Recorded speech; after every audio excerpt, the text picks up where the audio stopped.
Mr.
Mahesh, we got.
Can you all hear me? Can someone respond? Yes, sir, we can hear you. Okay. Right, cool. Sorry, sir. You can hear, right? Yes. All right. Previously, I couldn't even share things. Okay, now I can.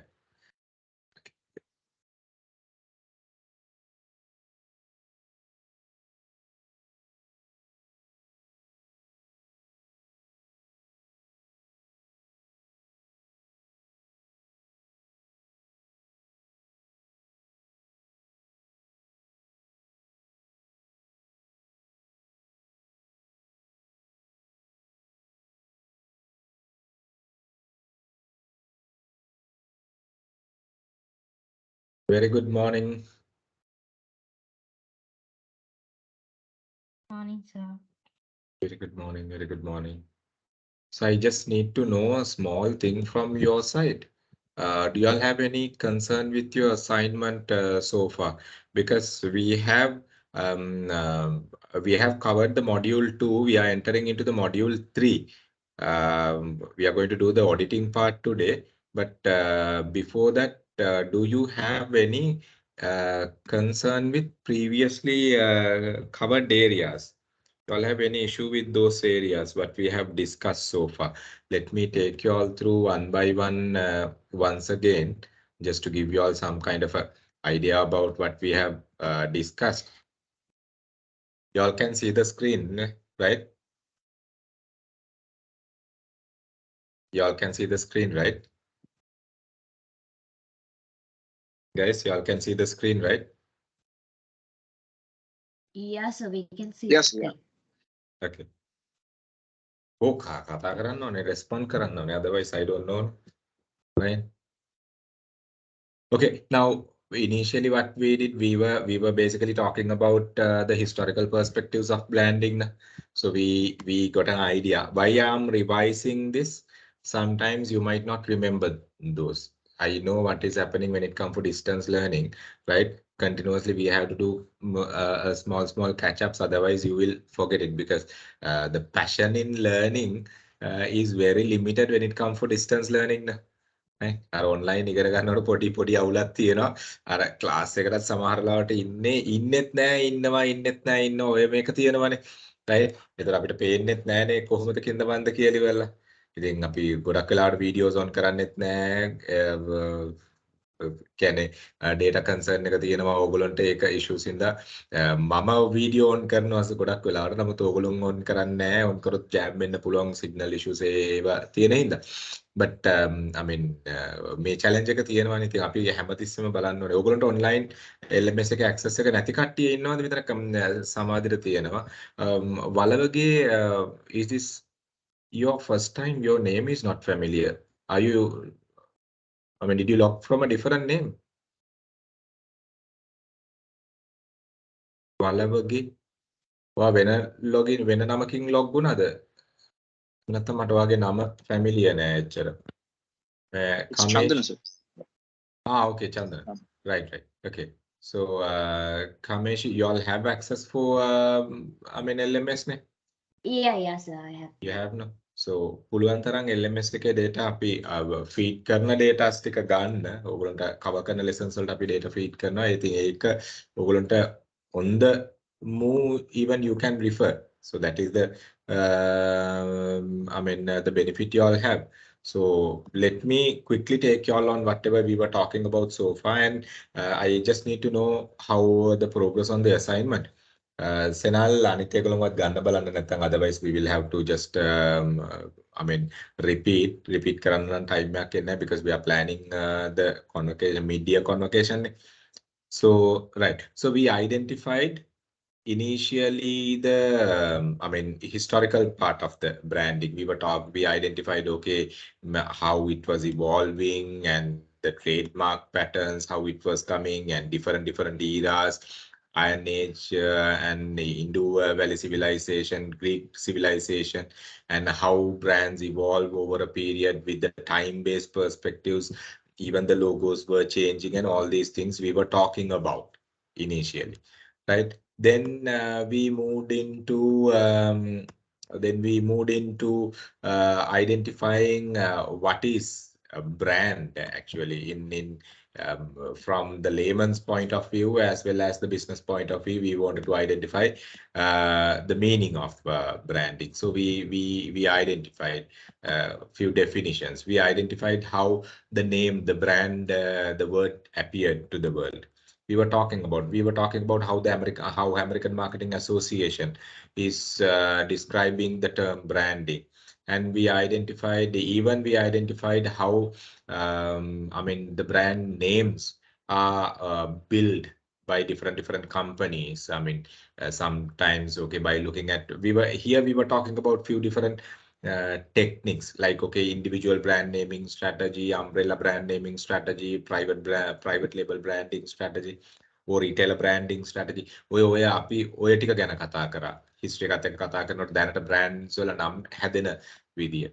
ඒ වගේම we were talking about David Darker being one of the main, one of the, I might say the best branding guru in the world, his definition. And there are few more, there are some more. Kevin Lane Keller, Leslie Chanetani, Curti, then you see N. Kapfer, then so like that many branding authors are there, gurus are there. So we were talking about how Philip Kotler defined. Philip Kotler mostly into the branding and marketing both, but he's very popular into marketing as a marketing author. So then we were talking about how people were using their own names for branding to build the brand name.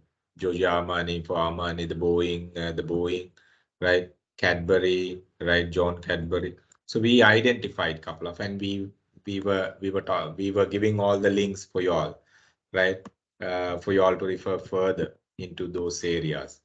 And we identified why it is important, why the brand important, okay? For business perspectives as well as the consumer perspectives. ඒ කියන්නේ angles දෙකෙන් අපි ගත්තොත් business එකක් විතර brand එකක් ඇයි වැදගත් වෙන්නේ? Consumer කෙනෙක් විතර brand එකක තියෙන වැදගත්කම.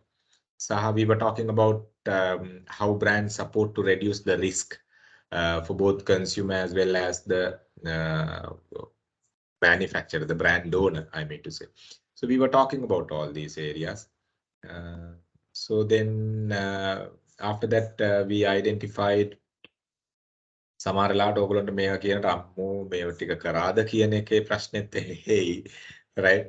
අඩේ මේ ටික කරා නේද කියන එක. So we were talking about this. So that is why I'm repeating again and again, then you can refresh your mind with whatever the areas, and you can refer back to your notes. So difference between the product and the brand, we identified. It's like a chicken and egg story, which came first කියලා ඇහුවොත් එහෙම brand එකද මුලින්ම ආවේ, product එකද මුලින්ම ආවේ කියලා කිව්වොත් it's you can't answer, you can't give exact answer for that. So it's like a chicken and egg story. අර කුකුලද කිකිලිද බිත්තරේද මුලින්ම ආවේ කියලා අහන වගේ ප්‍රශ්නයක් ඒක. So but we identified the difference between the brand and the product, how we add values for different parts of the product, or how we identified products in different layers.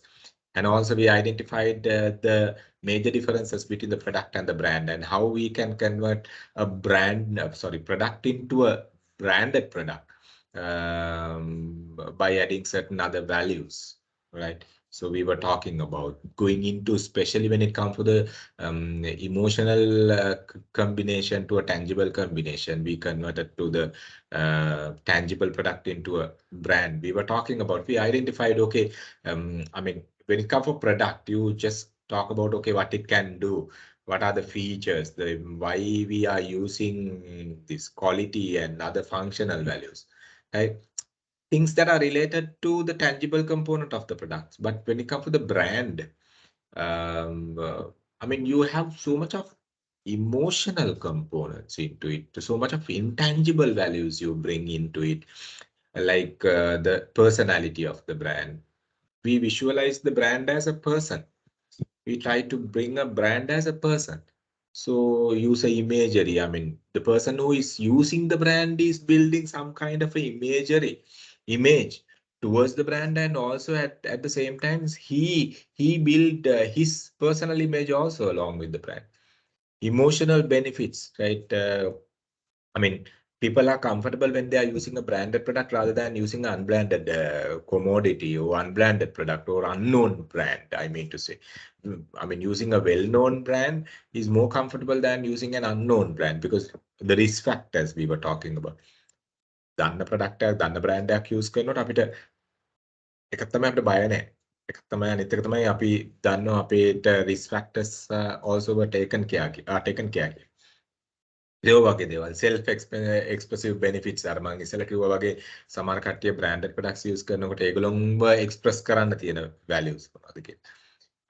Relationships, brand customer relationship, loyalty එක අනුව convenience එක, happiness එක build කරන එක. Organizational association අපි ගත්තොත් brand එකත් එක්ක employee association වෙන්න පුළුවන්. එහෙම නැත්නම් employee customer association එක වෙන්න පුළුවන්. එහෙම නැත්නම් customer employer association එක වෙන්න පුළුවන්. So organizational associations අපි කතා කරා. brand එකක් ගත්තාම we were talking about how country of origin දැන් ගොඩක් වෙලාවට we said මේ අපි කියනවානේ අපේ කට්ටිය අයියෝ it's a Chinese brand කියලා කියනවානේ so I mean in country of origin but the reality right it's country of origin and the country of manufacture is two different things when it comes for policy designing part for a particular brand is solely depend on the country of origin. Because let's say as example, okay, if you are manufacturing a product in China, which is originally coming from some other part, let's say Germany, USA, Europe, and whatever. You take, okay, even the Tesla is manufactured in China, even Apple is manufactured in China, even Microsoft is, the Intel chips are manufactured in China. And even if you look at, many global brands are manufactured in China. So that is country of manufacturing. But country of origin is what? Country of origin is where the brand originally came up. To the world. So they have some kind of a policy. And when you really look at, the manufacturer is manufacturing based on the guidelines given by the original brand owner. In that case, even Sri Lanka, in garment manufacturing industry, we are making so much of global brands. We are manufacturing so much of global brands, but that doesn't mean that, quality is less. So when our garment industry is working for those brands, they are maintaining the brand owner's expectation. Materials, design, whatever the conditions, right? Mechanical part, they are maintaining the mechanical part. So those things. Now Nike doesn't have a single factory on their own. Nike is a brand which doesn't have a manufacturing plants on their own. Right, everything is outsourced, the manufacturing part. So that is the country of manufacturing. Now, certain, the brands like Nike, you can even refer their codes and identify where it is manufactured. So they have gone into that level. It is not the location where it is manufactured, but the origin of the country and the standards that they are maintaining. But certain products are there. Even the country of manufacturing is important in certain case. Let's say as an example, some telecommunication devices, technology-related products. Sometimes country of manufacturing even important because the know-how of maintaining the proper, I'm not saying the manufacturing mobile phone or a laptop now, those have become basics. So high-tech solutions, so they may mostly manufactured by the people, those who, by the countries originally introduced the technology or the brand. So things are like that when it comes for branding and the product. So you got to have an idea on that. So we were talking about. So I will quickly take them. If you are not clear with, then we have shared these links, and we were talking about emotional component and the functional component of the branding. Brand එකක් ගත්තාම there are two main areas we got to talk about. One is the emotional component and the other one is the functional component. Brand is a combination of these two. අපිට brand එකක් ගත්තොත් අපි ගත්තොත් එහෙම ඒ product එකේ tangible component එකකින් තමයි මේ පාවිච්චි කරන්නේ. මම කිව්වා okay BMW කාර් එකක් ඒ ලයින් එකේම ඒ විදියටම දශමයක්වත් change වෙන්නේ නැතුව manufacture කරලා වෙන නමක් දුන්නොත් you don't pay the same price. Why it is not BMW? Why it is not BMW කියලා කියන්නේ ඔයගොල්ලෝ because you are connected to that particular intangible thing, so called BMW, the name, the personality, imagery, and you whatever the things that are built in the mindset, you willing to pay a bit of additional amount and you attracted to that particular brand. So අපි ගත්තොත් එහෙම ඕනෝක තමයි කියන්නේ දැන් Anchorpedia Pro packet එකක් අපි normal average මේ carton එක ඔක්කොම අයින් කරලා packing එක ඔක්කොම අයින් කරලා if you put it in a very average polythene bag and ask you to consume, you might not. You in the sense your kid, you might not give it to your kid. For sure you might not because you're not sure about it.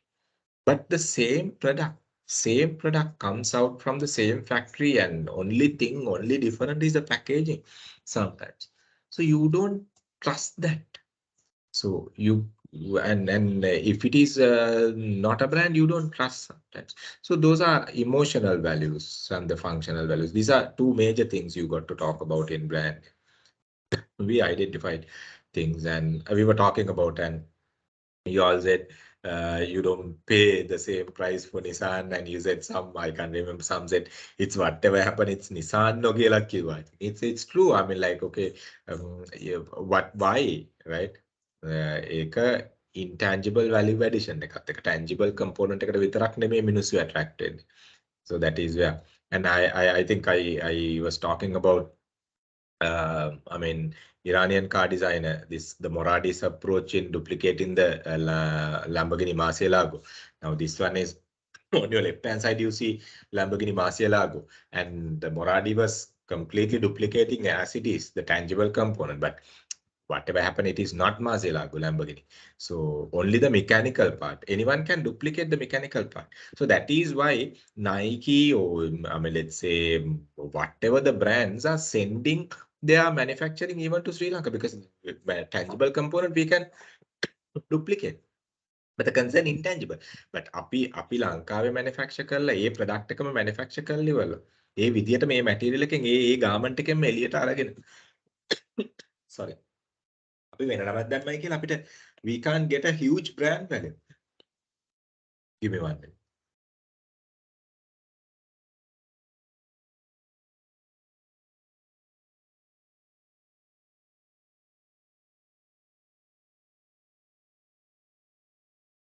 So ඒකම කියන්නේ brand එකක් build කරනකොට these two values are so important. මේ දෙක blend කරාම තමයි අපිට හරියට ගන්න බලන්න. And also when you are managing these two values අපිට තව එකක් focus කරන්න වෙනවා time එක.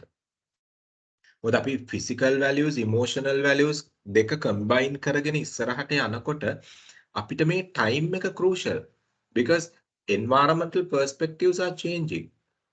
So you can't have the same physical design or physical values and the emotional values throughout when the environmental factors are changing, social cultural dimensions are changing, economic dimensions are changing, right? Technological dimensions are changing. All in simple terms, both macros and micros are changing. In a situation like that, I mean, even your certain psychological values you have to basically change. Now, if you all can remember, in Sri Lanka, I think we don't have in Sri Lanka, if I'm not mistaken, Coke with a personal brand. I mean, when you go to Aussie or any other some other parts of the world, right? You can get the Coke can with your name, customization. It has become a trend, right? It has become a trend. So I mean, though the logo is not changed or certain things are not changed, your approach is changing. Your approach is changing, right? So in the time-based perspective, so each and every brand should connect these two values along with the time. And I think, if I'm not mistaken, we were talking about certain things. Now look at this. Now the design and everything, right? Design and everything is changing based on the timing. right? Evolving. Now the technology is evolving and the things are evolving. The people attraction changing. So everything is changing, and even the brand approach is also changing. Approach is also changing. Even the psychological values, they are changing. Very good, very good example. The way they were changing the psychological perspectives in local context. Lifebuoy අපි අරගත්තොත් Lifebuoy used to be a product which we used to, I mean, wash, I mean, dogs නේද අපි අර සත්තුන්ව හොදන්නනේ අපි Lifebuoy එක පාවිච්චි කරේ ඉස්සර, right? If you can remember even the very old advertisement of Lifebuoy, අර දූවිල්ල ගොඩේ ගිහිල්ලා, ඒ කියන්නේ ස්පෝර්ට්ස් එක්කෙනෙක් දූවිල්ල ගොඩේ දාගලා ඇවිල්ලා පොඩ්ඩක් ඇඟ wash කරගෙන refresh වෙන එකක් තියෙනවා. But now it was completely I mean revamped kind of a thing. Now they are competing with Dettol. If you really look at in that certain categories are competing with Dettol, especially when it comes for soap category. Their direct competition is Dettol.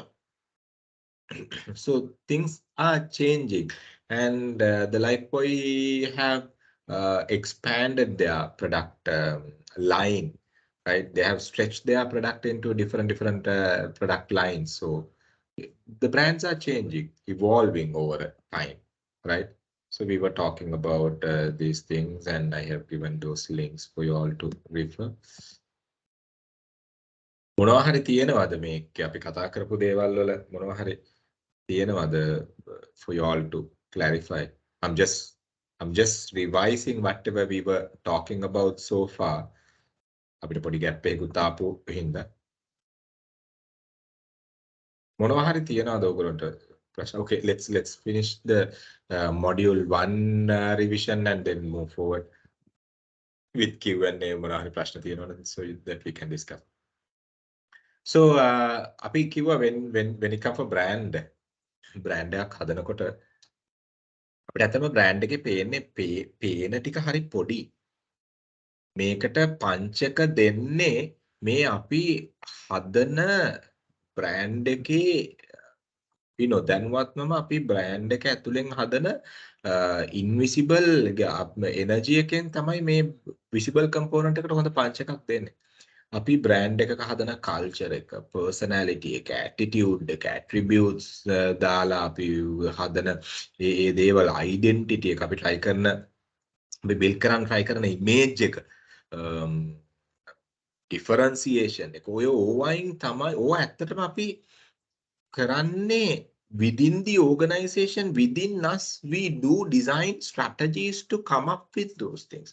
We try to find our core competencies. We try to, I mean, ada api karanawa auditing waldi api karanawa core competency model එක.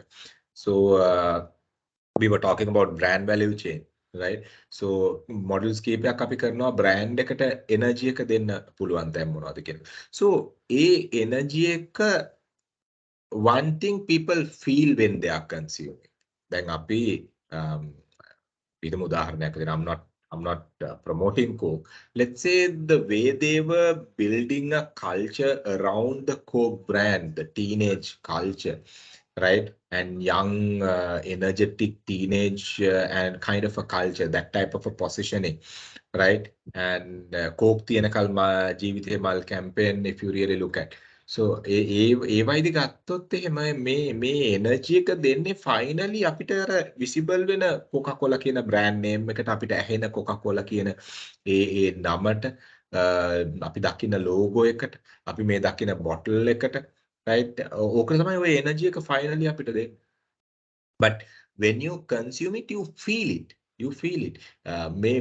මේක තමයි අපි ගොඩක් වෙලාවට consumer psychology එකේදී අපි management වලදී අපි දකින්නේ some customers අපි ඕගොල්ලෝ දකින්න ඇති සමහර කට්ටිය මේ water bottle එක අතේ අරන් ගිහිල්ලා මිනිස්සු this is the culture which is created by the brands, my dear friends, right? අපි ලංකාවේ මිනිස්සුන්ට වැරද්දක් කියනවා නෙමෙයි. Even the globally you see that trend. ඒ කියන්නේ වතුර බෝතලයක් පාරේ අරන් යන ගමන් බොන්න එක it's not a big deal, but I mean taking a cup of Coke or can of Coke can have it's kind of a different kind of a mentality thing. Who created this? Brand owner කවුරුවත් නෙමෙයි create කරේ. මේ brand owner. දැන් අපි තව එකක් ගත්තොත් එහෙම ගොඩක් කට්ටිය දැන් අපි මේක අපි නියුරෝ මාකටිං වලදී කතා කරන දෙයක්. ඒක අපි දකිනවා අර සමහර වෙලාවට මිනිස්සු shopping ගියාම branded outlet එකකින් මොනවා හරි මේ දෙයක් අරගත්තොත් සමහරවිට unbranded I'm not saying unbranded අර brand value එක අඩු company එකක bag එකේ තියෙන products ටිකත් අරකට දාලා මේ අර bag එකට දාලා උදාහරණයක් විදිහට අපි කියමු Odell එකයි තව XYZ කියලා පොඩි outlet එකක් කියලා. එහෙනම් අර XYZ කියන එකෙන් අරගත්ත එකත් Odell bag එකට දාලා යන why දාලා අරන් යනවා because people like to associate with those brands. People like to show others that they are they preferred associating with those brands කියන එක. But why? මේ කවුද මේක create කරන්නේ? මිනිස්සු හිතලා කරනවද? No. I mean that comes along with the invisible energy we give to the brand. You know, those are responsibilities lies with the brand owners. I think over create කරනවා. Okay, we had discussed the core competency model. Hamel and Prahalab in 1990 introduced this model, the core competency model. The brand එක අපි බලන්න ඕනේ අපිට තියෙන competencies, අපිට තියෙන resources මොනවද? අපිට තියෙන competencies against our competitor. අපි බලන්න ඕනේ ඒක මොනවද කියලා. මේකත් එක්කම VRIO model එක අපි අද කරනවා. So එතනදී ඔයගොල්ලන්ට බලන්න පුළුවන් brand එක competitor එක්ක තව මොනවයින්ද අපි වෙනස් වෙන්න බලන්න. එතකොට අපිට තියෙන capacities කොහොමද කියන එක. So I mean there you talk about the competencies and the resources along with the brand what we have. එතකොට එතනදී අපිට බලන්න පුළුවන් අපිට තියෙන්නේ අපේ brand එකට තියෙන unique resource එකක්ද. Now let's say as an example, right? Now if a particular brand is having a unique resource where other competing brands don't have, right? Competing brands don't have. It's a unique resource, right? Competitors ලට නැහැ ඒක. Competitors ලට වඩා මේක සෑහෙන්න තියෙනවා නම් ඒ benefit එක. Competitors ලට ඒක duplicate කරන්න බැරි නම් අන්න unique resource එක. අපි බලන්නේ we need to look at sustainable competitive advantage always towards the brand. Competitor duplicate කරන්න බැරි inimitable. When we discuss that model, we will be discussing further. Imitate කරන්න බැරි ඒ resources තියෙනවා නම් ඒවා අපි කියනවා sustainable competitive advantages කියලා. ඉතින් ඒව තමයි brand එකකට තියෙන්න ඕනේ. brand එකකට තියෙන්න ඕනේ ඔය mechanical features ඒවා මේවා නෙමෙයි. අපි අර sustainable competitive advantage එක ගන්න පුළුවන් හොඳම තැන තමයි intangible value addition එක. අපි ගත්තොත් එහෙම දැන් උදාහරණයක් විතර BMW not BMW Mercedes Benz they said okay their entire manufacturing plants are basically wind power generated plants. They talk about environmental sustainability where others are not talking about. එතකොට ඒ environmental sustainability එක ඒගොල්ලෝ unique competency එකක් විදියට ගේනවා ඒගොල්ලෝගේ brand එකට. Right? They are protecting the environment while protecting I mean they are making their brands while protecting the environment. It's a core competency. තාම අනිත් කට්ටිය BMW, Volvo, Rolls I mean Mercedes Benz එක කරනවා. මේ අනිත් ඒගොල්ලෝ ඒකට තාම නැහැ. ඉතින් ඔන්න ඔය වගේ competencies අනිත් කට්ටියට නැති අපිට තියෙන competencies මොනවද කියන එක තමයි මේ we need to identify. So මේ core competency model එක අදත් අපි කතා කරනවා anyway. So let's discuss further. Okay. So මෙන්න මේ theory models හොඳට බලාගන්න මේවා analytical tools guys. මේවා තමයි metrics කියලා අපි කියන්නේ branding වල marketing වල metrics කියලා අපි identify කරගන්නේ මෙන්න මේ වගේ tools. මොකද මේ tools practically implement. Then I mean I'm talking to companies now. Sometimes okay I mean when we are consulting for certain companies මේ model තමයි අපි use කරන්නේ. එතකොට මේවා proven. එතකොට මේ මොඩල් එකක් අතට අරගත්තට පස්සේ මේ මොඩල් එක හරහා අපි ඇනලයිස් කරාම models එක මොඩල් එකක් නෙමෙයි. I mean to say when you are using couple of models and analyze, interconnect those models and see the pathway of a brand. එතකොට අපිට clearly කියන්න පුළුවන් මේක යන්නේ කොහෙටද කියන එක. එතකොට මේ metrics එක්ක හුරු වෙන්න guys, ඒ කියන්නේ ගොඩක් කට්ටිය මේ metrics වලට ඒ කියන්නේ හුරු කරවන්නේ නැහැ. branding, marketing වෙන්න පුළුවන්, sales වෙන්න පුළුවන්. මේ tools use කරන්න ඉගෙන ගන්න. එතන තමයි ලොකුම strength එක ඕගොල්ලන්ට එන්නේ. මොකද ඕගොල්ලන්ට scenario එකක් ආපු ගමන්, when the moment you get a scenario or the moment you get a real life challenge, පට ගාලා මේ වගේ tool එකකට දාලා ඉවරලා ඕගොල්ලන්ට බලන්න පුළුවන් අපි කොතනද ඉන්නේ කියන එක. These are auditing tools, guys. So use it in your real life also. This is so important, right? Brand එකකට තියෙන company එකට තියෙන core competency එක use කරන්න පුළුවන්, unique resources audit කරලා use කරන්න පුළුවන්. ඊට පස්සේ අපිට risk analysis කරන්න පුළුවන්, environment එකත් එක්ක තියෙන trend analysis එක අපිට match කරන්න පුළුවන්. ඒ වගේ tools ගොඩක් තියෙනවා. So we'll be studying slowly, right? So we were talking about එක brands වලට තියෙන core competencies we were talking about, right? So things were there. Then from there we moved into internal perspective. Okay, in brand different interpretations. Sorry. Brand different interpretations we were talking about. And අපි ගත්තොත් එහෙම මේ brand එක input based perspectives, output based perspectives, time based perspectives අපි ගත්තාම ඒ brand එකක් අපි ගත්තාම brand එක organization එකට දෙන inputs, customer මේක perceive කරන විදිහ, මේ තුනම important, right? brand එකක් design කරන. දැන් අපි brand එකක් හදනවා. ඒ brand එකට organization එකෙන් brand එකට energy එක දෙන. If you all can remember that iceberg thing, අර iceberg එකේ වගේ brand එකට energy එක දෙන්න, අර 80% තියෙන තැනට ඒ energy එක දෙන්න organization එකේ inputs නැත්තම්, right? මේ output perspectives කියන එක, මේ customer perception එක කියන එක, customer interpretation එක built වෙන්නේ නැහැ. එතකොට මේක තියෙන මේ තුන තියෙන්න ඕනේ brand එකක් success වෙන්න නම්. brand එකේ තියෙන දේවල් ඒක continue වෙන විදිය, ඒ continue වෙන එකට දෙන input energy එක organization side එකේ සමහර companies we have seen brand එකක් launch කරනවා, brand එක launch campaign එක massive කරනවා, right? launch campaign එක massive කරනවා, මිලියන ගාණක් ස්පෙන්ඩ් කරලා launch campaign එක කරනවා. හැබැයි ඊට පස්සේ සද්ද නැහැ.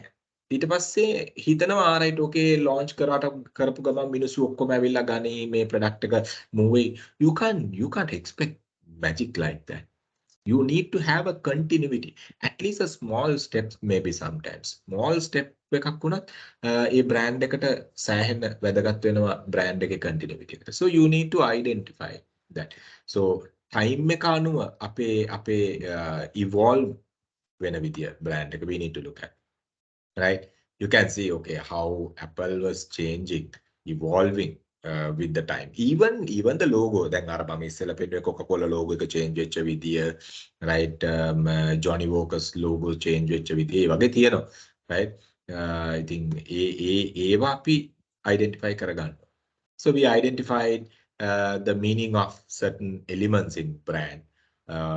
Logo එක, I mean it's a tool to give an identification, but without this tool you can't do. You need to have some kind of an identification. So but that doesn't mean you can do everything just by designing a logo. නෑ, එහෙම කරන්න බෑ.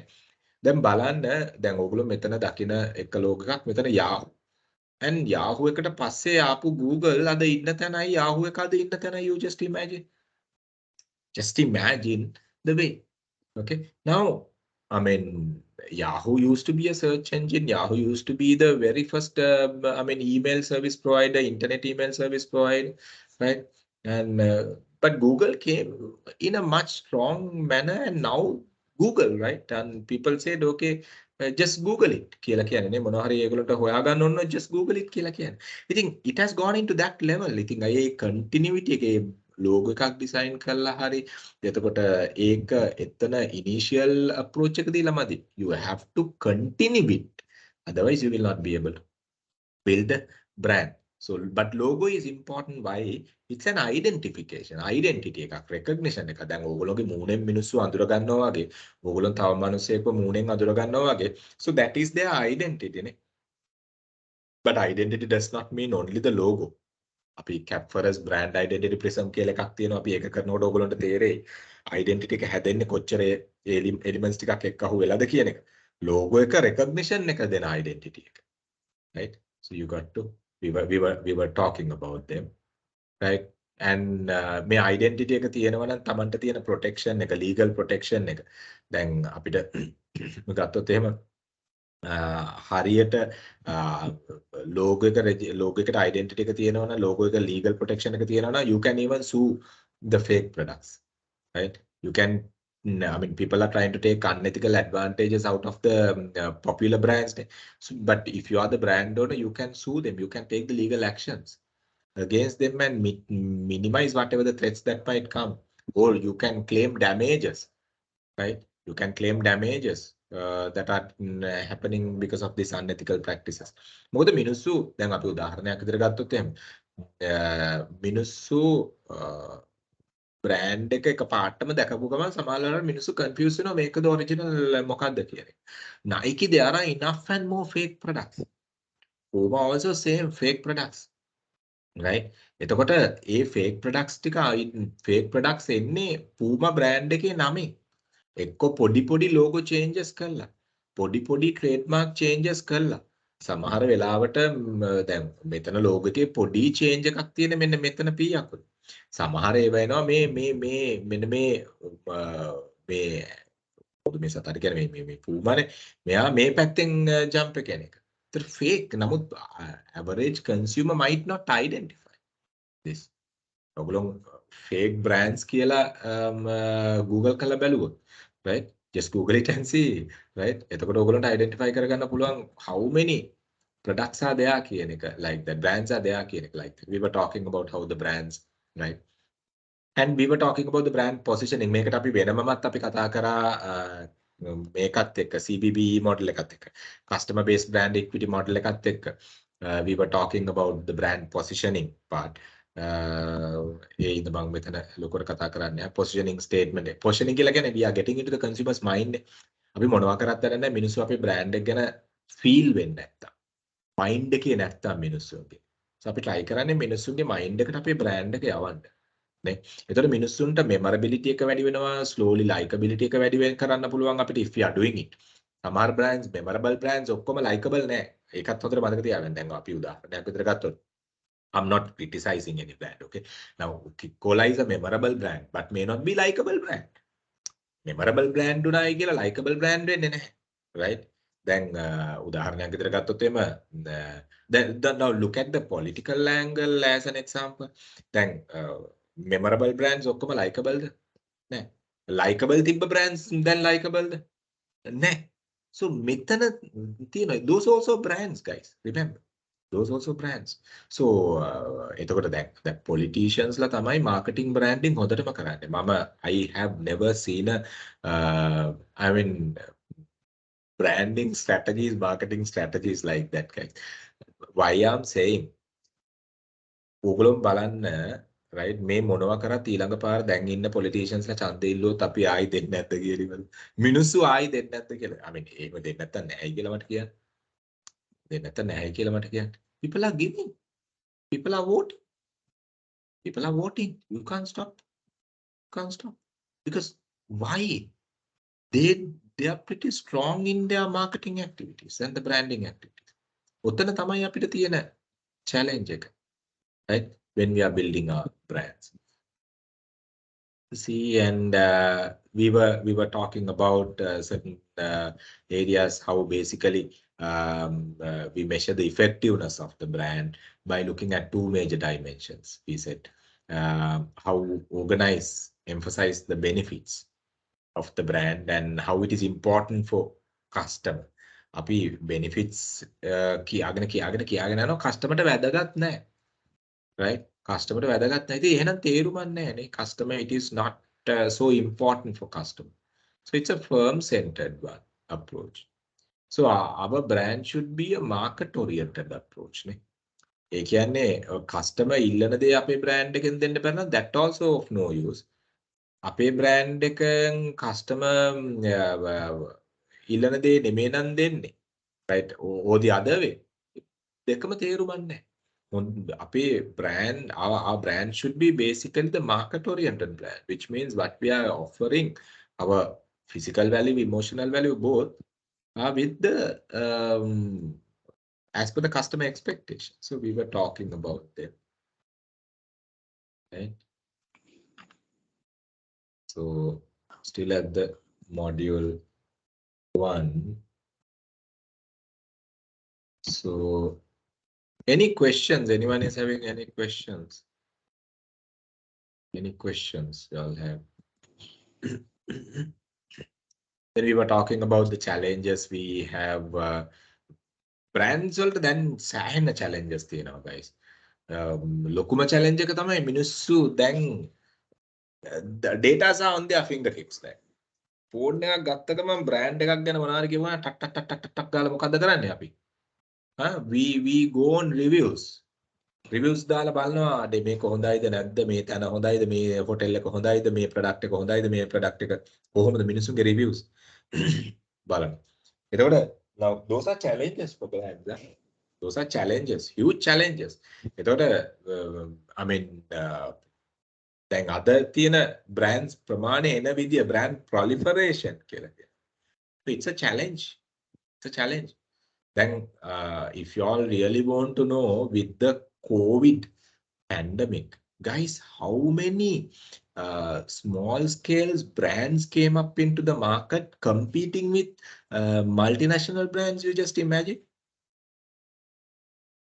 ඒ වගේම with the globalization approach and the cross-border transactions, how many international brands are now competing in local markets?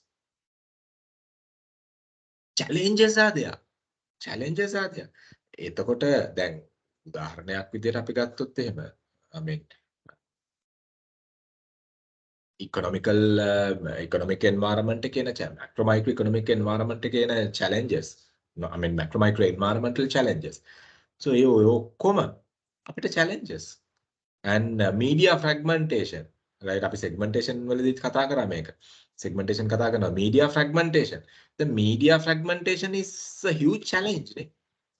ඇයි medias ප්‍රමාණය වැඩි වෙන්න එක එක medias වලට attract වෙන මිනිස්සු ප්‍රමාණය අඩු වෙනවනේ. ඉතින් අපිට තියෙන challenge එක to promote the brand. We have a challenge. So those we were talking about. Competition. Day in and day out, the competition is increasing, the cost is increasing. Those are challenges what we are facing, right? So then we were talking about the brand equity part. We identified the brand equity. Then later we were talking about how the brand equity using the consumer-based brand equity model. අපි මෙතනින් start එකක් ගත්ත brand equity කියන්නේ මොකක්ද කියන එක. Module 1 එකේ ඊට පස්සේ module 2 එකේ අපි equity එක deep කතා කරා Kevin Lane කෙලගේ consumer based brand equity model එක පාවිච්චි කළා. So we were talking about මේක තමයි I mean brand management process එක. Kevin Lane කෙලගේ introduce කරපු brand management process එක අපි ගත්තොත් එහෙම this is one of the significant one. එතකොට මෙතනදී we identified okay brand එකේ positioning values මොනවද කියන එක identify කරගන්න එක. එතකොට ඒක implement කරන්න අපි brand marketing campaigns plan කරන එක. Then අපි implement කරලා ඒක measure කරන්න ඕනේ performance. So ඒ measure කරලා තමයි අපි equity එක maintain කරගෙන sustain කරගෙන ඉස්සරහට යන්න ඕනේ. So these are the major steps what we need to take in building a brand. As per Kevin Lane Keller's explanation, the brand management process scale up to mega. There are different, and I want to tell, brand management process කීපයක්ම තියෙනවා, guys. Right? I will show you all at the latter part of the syllabus. Brand management process කීපයක් තියෙනවා. එකෙන් Kevin Lane කියලාගේ model is one of the significant model. ඒ වගේම තමයි China Tenney model එකක් release කරලා තියෙනවා. But when you really look at ඒ ගොඩක් models මේක ඇතුලේ තියෙනවා. මේකේ expansion එකක් තමයි China Tenney model එක ගත්තත් ඒකේ 8 steps වලින් ගිහිලා තියෙනවා. So that model is expansion of this. Then Capfera release කරලා තියෙනවා model එකක්. ඒකත් ඒ විදිහම තමයි.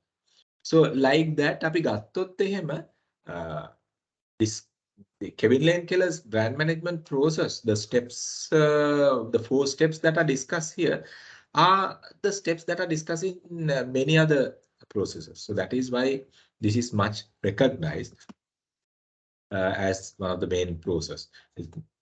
So we were talking about how we basically identify and establish the brand positioning. And ඒක තමයි අපි continue කරේ CBBE model එකත් එක්ක, consumer based brand equity model එකත් එක්ක. Then we identified the point of parity, point of differentiation.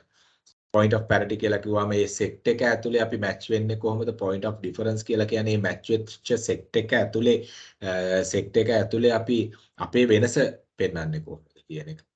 So the point of parity, point of difference අපි දැන් කීපයකදී කතා කරා. CBB model එකේදීත් අපි කතා කරා මේක. Brand marketing plan අපි implement කරගෙන යන දේ අපි කතා කරා. So these things continuing, guys. Okay. So because of that, I'm not taking much time. Brand audit එක අපි අද කතා කරනවා brand auditing. Okay. So performance measure කරන එක, existing capacities measure කරන එක අපි කරන්න ඕනේ. හරි සරලයි. මුලින්ම අපි brand එකට vision, values, අපේ expectations හදනවා. ඊට පස්සේ ඒක අපි plan කරනවා. ඒක අපි implement කරනවා. ඒක අපි audit කරගෙන continue කරගෙන යනවා. brand එකේ value chain එක අපි හදන එක මේක අපි further කතා කරනවා Michael Porter's value chain එකත් එක්ක. Right? මේ auditing කරලා අපි කොහොමද brand එක sustain කරන්න කියන එක. අපි brand mix එක ගත්තොත් company එකක කොහොමද approach වෙන්නේ කියන එක we were talking about. So ඒ ටික තමයි අපි module 1 එකට කතා කරේ. brand portfolio company එකක් ගත්තොත් company එකක තියෙන brand portfolio we were talking about. So ඒ ටික තමයි mainly අපි module 1 එකට කතා කරේ.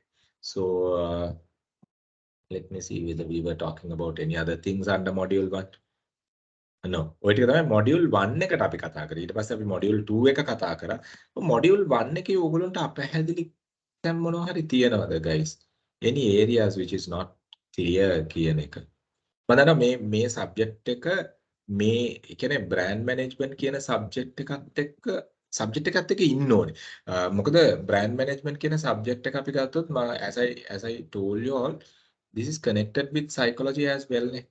This is connected with your sales. This is connected with your marketing, right? This is connected with your communication, advertising, promotion, the consumer psychology, right? ගොඩක් areas එක connected. එතකොට අර මේක සමහර වෙලාවට දැන් if you are into sales, if you are into some other thing, it might not in daily use unless you are a brand manager, unless you own a brand. Where you think okay මං කොහොමද මේක කරන්න කියලා model එකක් හැමතිස්සෙම හොය implement කරලා බලන්න try out කරන්න බලන්න. එහෙමනම් ඔයගොල්ලන්ට මේක practically ඒක ඇඟට එනවා. But now let's say as an example, if you are into sales, right? You are not much into brand management. Your key focus in day in and day out to bring numbers. එතකොට මේ numbers කියන strategies හදන branding part එක daily life එකේදී touch වෙන්නේ නැති වෙන්න පුළුවන්. ඉතින් එහෙමනම් එතනදී we need to read a lot. We need to read a lot to get an idea. ඔතන තමයි තියෙන්නේ. මොකද branding කරනකොට මේ areas දෙකම touch වෙනවා. marketing and sales touch වෙනවා. ඒක නැතුව branding කොහොමත් කරන්න බෑ.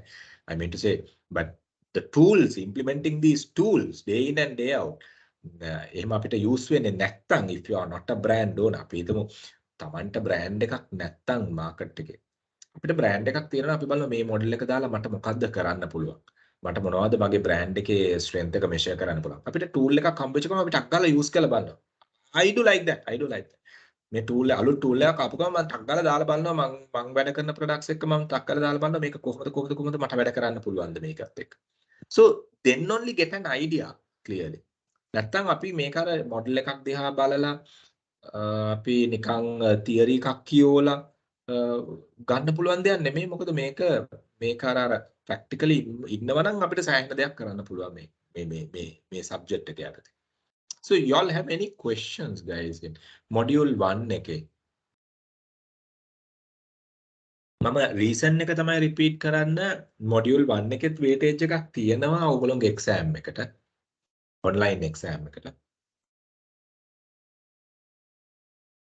online exam එකට dummy exam එකක් release කරන්නම් I couldn't do questions yet. questions ටික කළා dummy exam එකක් මම release කරන්නම් ලබන සතියේ. So once I uploaded the dummy exam ඒ කියන්නේ mock exam එකක් වගේ module 1 and module 2 වලින් ඊට පස්සේ then I will tell you all I think some questions already there. Let me see. ඊට පස්සේ then you all can practice that. Any questions? Anyone is having any questions? Anyone is having any questions? Anoja? Yes, Kameshi? No, so far clear. If we have a mock exam like thing, so we can practice and have a look of what we are missing from the lacking part. Yeah. So Anyway, definitely I will do the mock exam setup this week. මට අතම questions කරලා තියෙනවා upload කරන්න තියෙන questions ටික. So that it will be easy. Don't worry. මම මේ සතිය ඇතුළත mock exam එකක් release කරන්නම් module 1 and 2. release කළා ඔයගොල්ලන්ට link එක ඔයගොල්ලන්ට LMS එක ඇතුළත මම දාන්නම්. ඊට පස්සේ then I will let you all know. Yeah, with that you all can get a better idea. ඒතර දැනගන්න පුළුවන් question එක කරනකොට කොතනද හිර වෙලා තියෙනවා මේ ටික නෑ නේද ඔළුවේ කියන එක you can get an idea too. We'll do like that. Okay, sir. Right. So let's move on with the module 2 quickly without taking much time. මොකද මට auditing part එක අද enter වෙන්න තියෙනවා.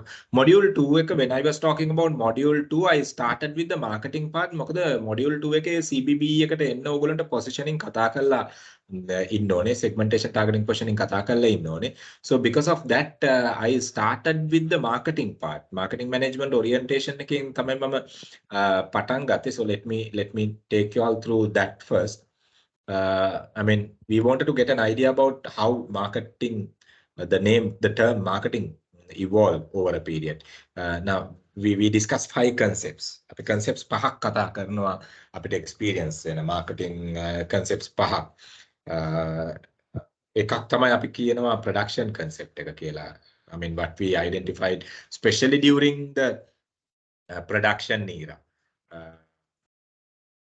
Henry Ford මේක හොඳටම practice කරපු company එකක්. Ford Motor Company එක Model T car එකත් එක mass production mass distribution කියන concept එක no segmentation at all නා. ඒතර Henry Ford ගේ initial approach එක ගත්තොත් අපිට production concept එක ඇතුලේ තියෙන මෙන්න මේ concept එක ඇතුලේ තියෙන mass production mass distribution. ඒතකොට segmentation එකක් තිබ්බේ නෑ එතන. කාට වුණත් Model T black color car එක ගන්න පුළුවන් level එකට එයා ගෙනාවා. එතකොට එයා believe කරේ මොකක්ද economics of scale එක. economics of scale එක EOS එක production එක volume එක වැඩි කරලා fixed cost එක share කරලා cost per unit to reduce the cost per unit. So that was the intention. So at the initial stage initial in the sense to a certain extent I mean to say production concept practiced along with the marketing, modern marketing approach now in multinational brands. ඉතල මේ එක concept එකක්වත් අපි අමතක කරලා දාන්න යනවා නෙමෙයි මේ හැම concept එකකම හොඳ දේවල් අරගෙන තමයි අපි marketing concept එකට එන්නේ. So production concept we were talking about mass production mass distribution කියන approach එක. With the industrial revolution we could see this a lot. Industrial revolution කාර්මික විප්ලවය කියන time period එක. අපි ගත්තොත් එහෙම. We could see that them a lot. So the intention was mass production, mass distribution to give the product at the lowest possible price for a major,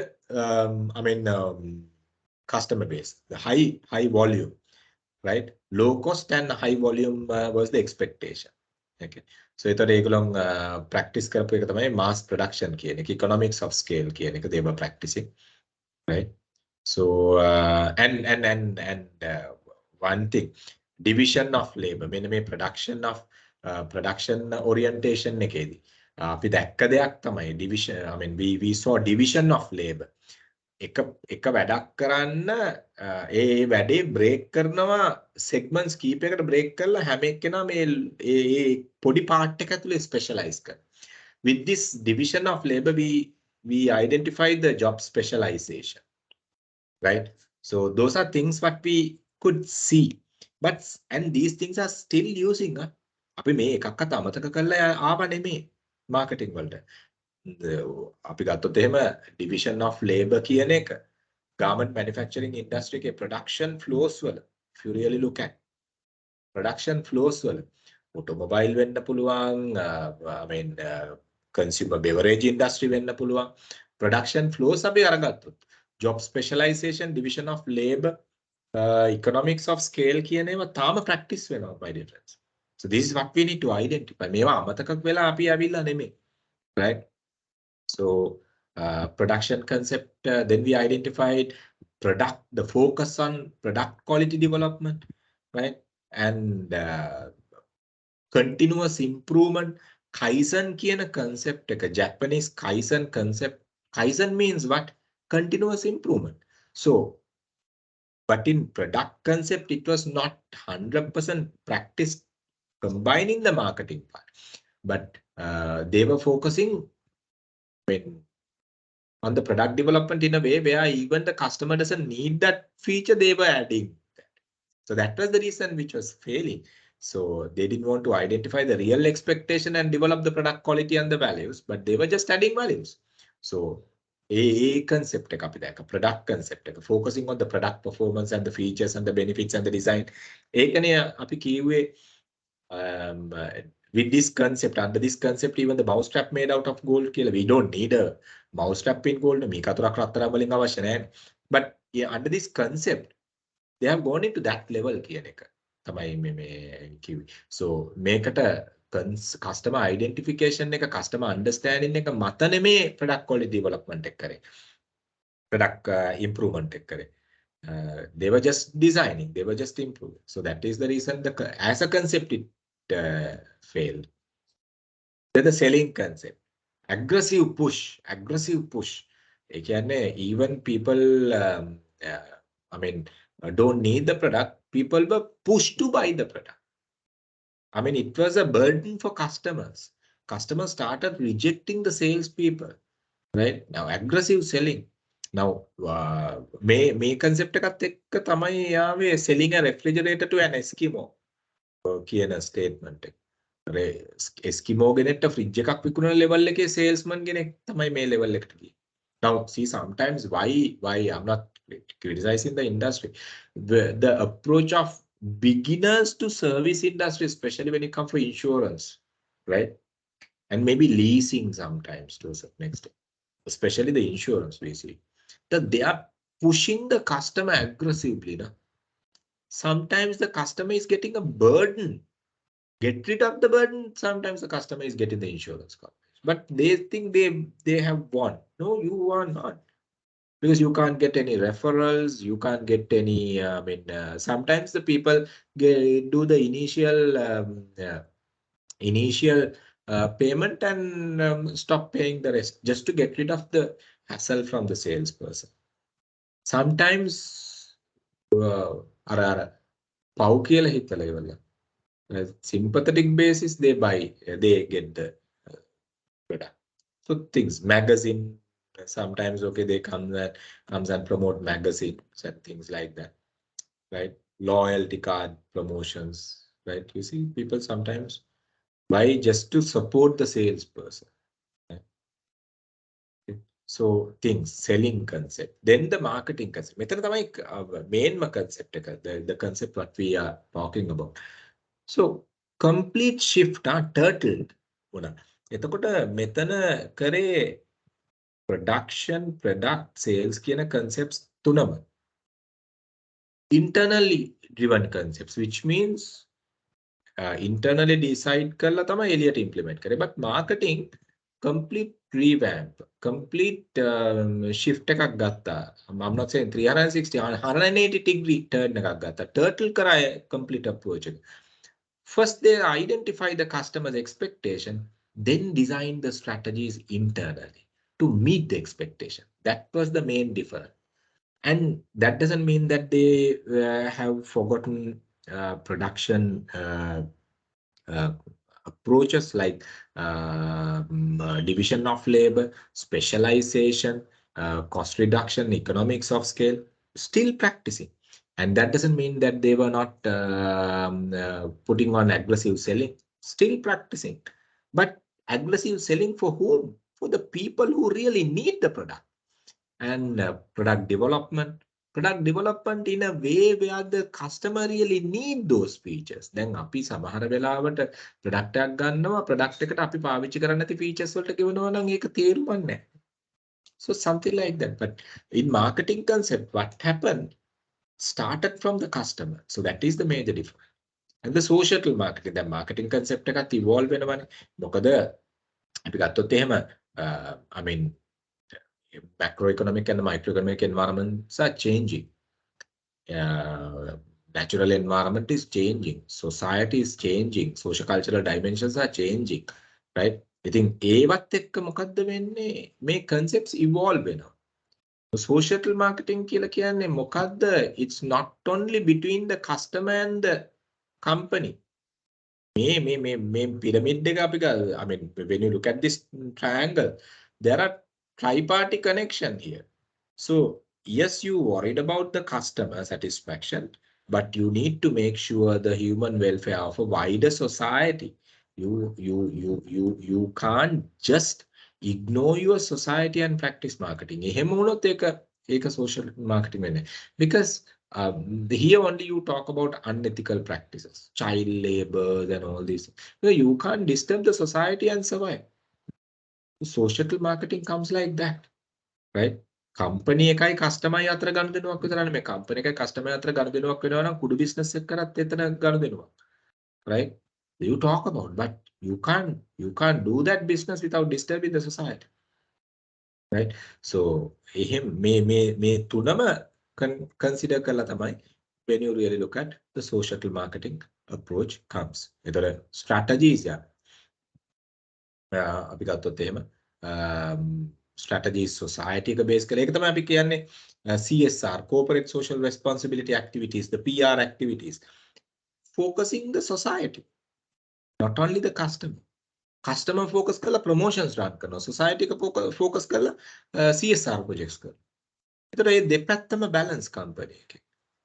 Internal employees within the organization. මේ තුනම අපි balance කරගෙන යනවා social marketing වලින්. ඒ වගේම තමයි green marketing concept එක. Green marketing concept එක ආවේ ඇයි? Because diminishing resources, the diminishing natural resources නේ. දැන් අපි ගත්තොත් එහෙම අපිට consume කරන්න පුළුවන් water content එක අපිට කොච්චරද තියෙන්නේ? අපිට බොන්න පුළුවන් water content එක කොච්චරද තියෙන්නේ? අපිට තියෙන්නේ හරි අපි බලමු අපිට consume කරන්න පුළුවන් water content එක කීයද තියෙන්නේ? අනෝජා අපිට බොන්න පුළුවන් වතුර ලෝකේ කොච්චරද තියෙන්නේ percentage එකක් විදියට? අනෝජා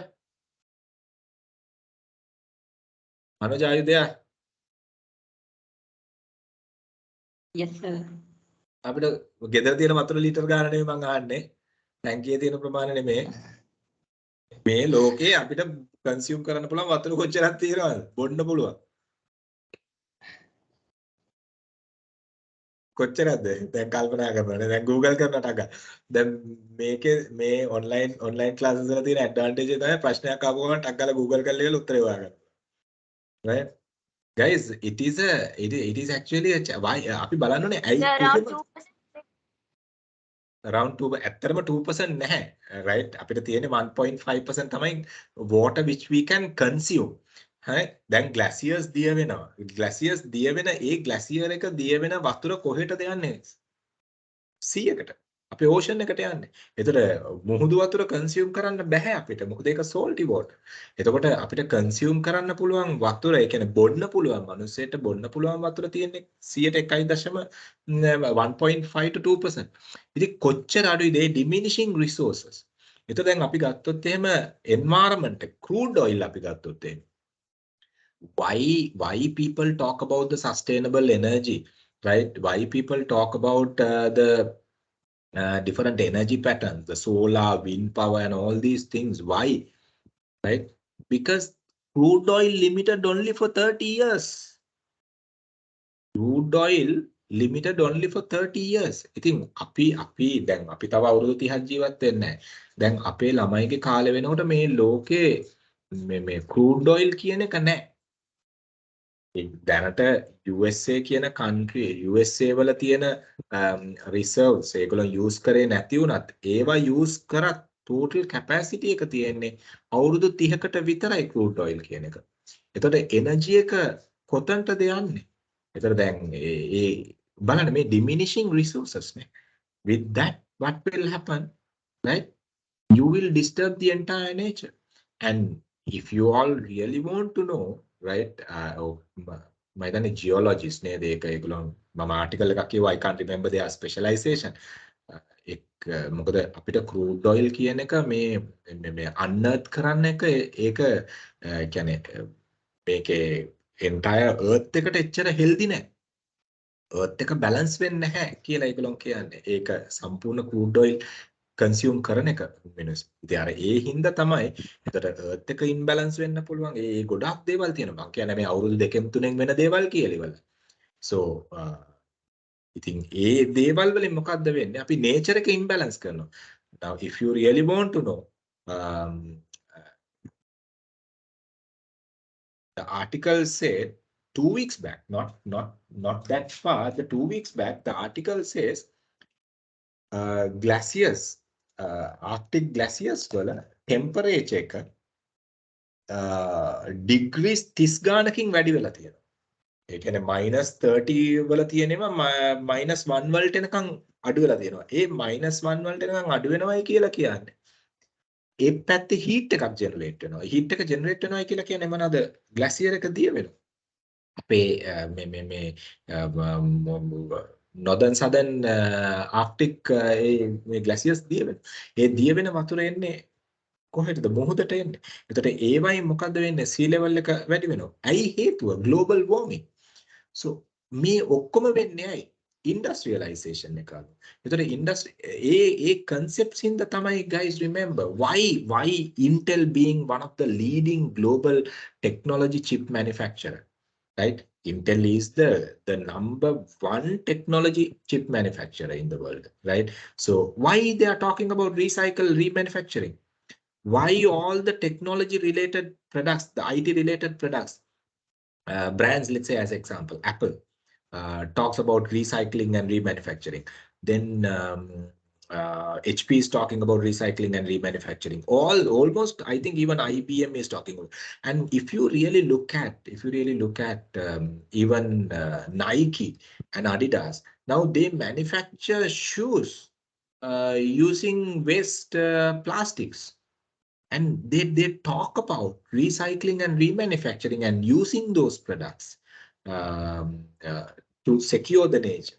With that approach, green marketing concept comes up into the world.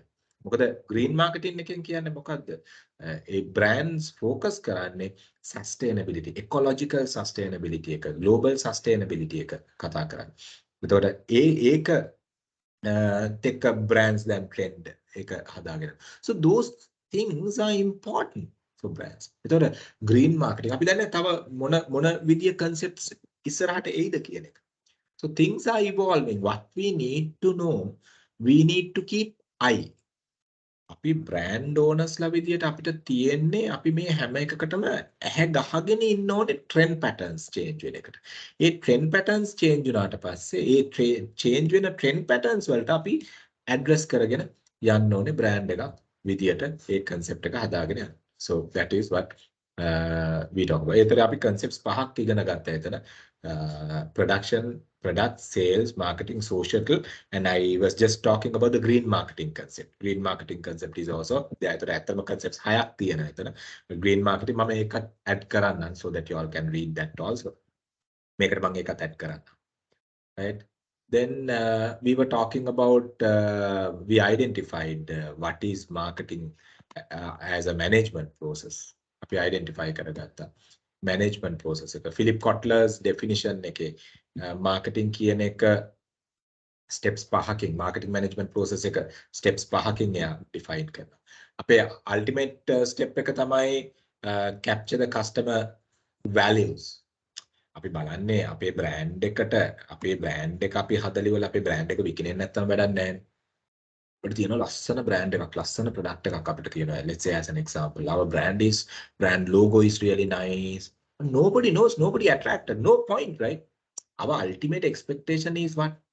දැන් අපි බ්‍රෑන්ඩ් එක හදලා කොට්ටයට තියලා බුදිය ගත්තට වැඩක් නැහැ නේ. අපිට මිනිස්සු ඒක ගන්න නැත්නම් මිනිස්සුන්ට ඒක දන්නේ නැත්නම් මිනිස්සුන්ට ඒක feel වෙන්නේ නැත්නම්. So our ultimate objective is what? Get the return from the customer towards the brand. So marketing wala expect කරන්නේ එක capture value from the customer to create profit and customer equity, right? Customer equity එකයි profit එකයි ගන්නෙ මොකටද අපි ගන්නෙ මේ brand එකට අපි ගන්න, right? I mean brand එක කියලා කිව්වහම guys, don't think only about your product brand. Your company is also a brand, remember. Your company is also a brand. So your product is one brand, your company is another brand. Your product brand is managed by your company brand.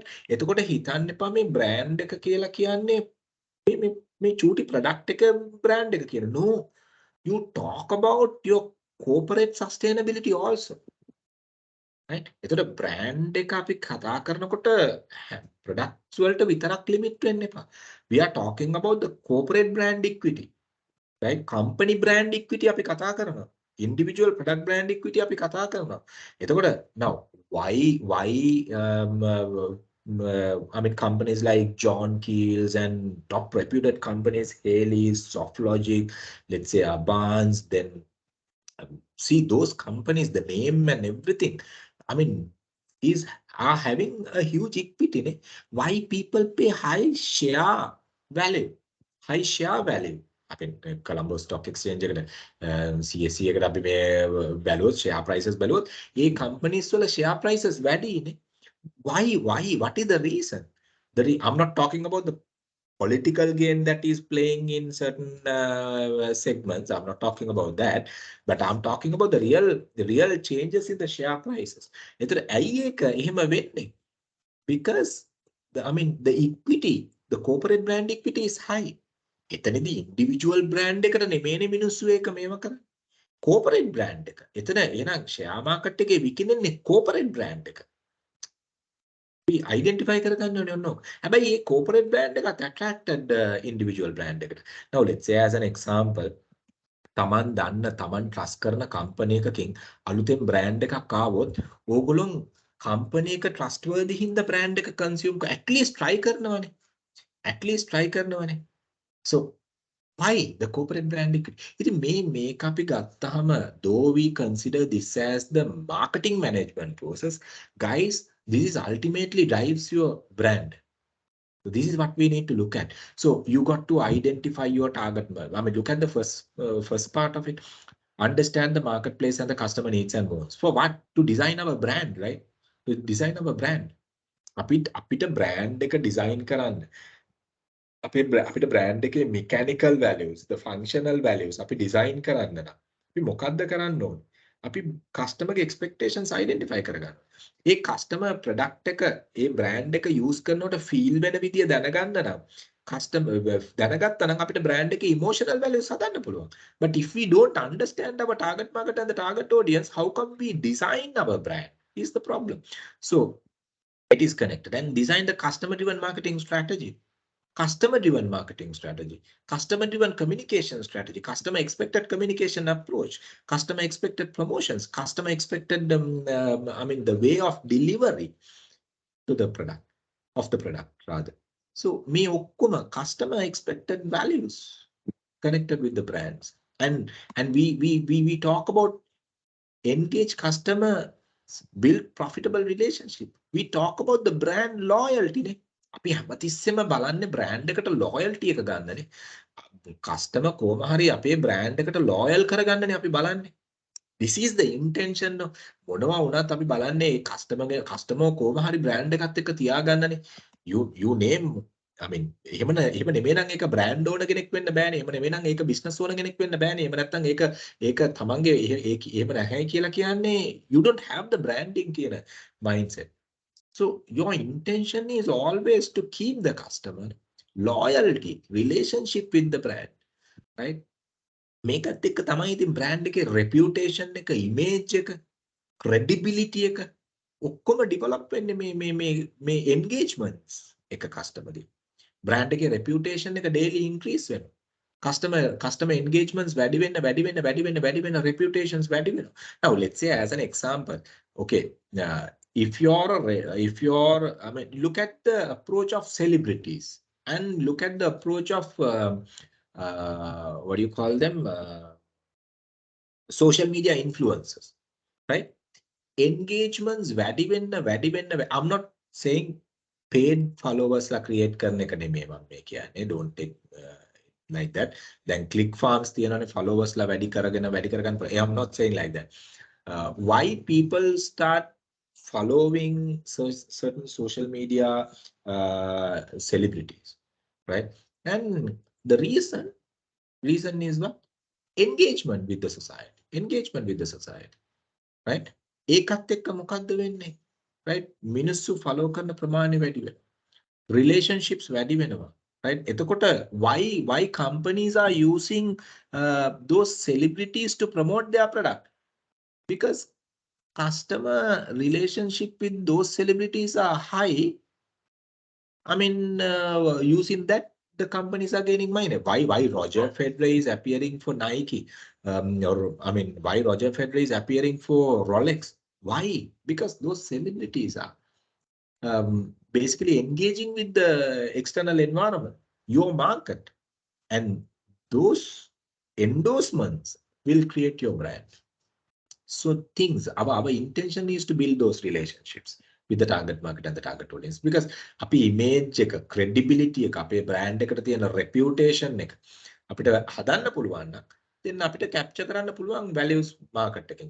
අපිට මේ steps 4 කරන්න නැතුව අපිට capture කරන්න බෑ. අපි අද brand එකක් දාලා බලාගෙන ඉන්නවා customer guy කියලා. එහෙම ගන්නෙ නෑ my dear friends. එහෙම ගන්නෙ නෑ. Now this is okay. I will tell this example now. I mean, PDSBM, this program, your batch is the first batch, right? Now, do people believe until they have some experience? Now, when we start some other programs, initially very few students. So by time comes, the people get experience about, okay, the product is okay, product delivery is okay, and this is how they do, and all these things. Then only the connection comes. So engagement should be there. Continuously engagement should be there. Otherwise, you will not be able to get the maximum out. So මෙන්න මේ organization එක පැත්තෙන් කරන්න ඕන දේවල් ටික brand එකට කරන්න නැතුව you can't expect this value from the customer. So this is the reality. Saying this should be continuous thing. අපිට අර එකපාරක් කරලා ඉවර නතර කරන්න පුළුවන් ඒකකුත් නෙමෙයි. Right? So understanding needs, I will not take much time, right? Customer value satisfaction, exchange relationship. අපි කතා කරා market එකේ අපි විතරක් නෙමෙයි, we are not the only party, right? This is the microeconomic environment අපි ගත්තොත් එහෙම. අපිට directly connected environmental perspectives ටික, suppliers, competitors, channel intermediaries, marketing intermediaries, middlemen, අතරමැදියෝ කියන කට්ටිය. Final customer, either B2B or B2C customer, right? So we talk about the marketing strategies. We talk about, okay, we discuss segmentation, targeting, and positioning strategy. We will be discussing the marketing mix strategy later, right? So how it is connected with the branding and all these things. So brand life cycle we will be discussing. So we were talking about how,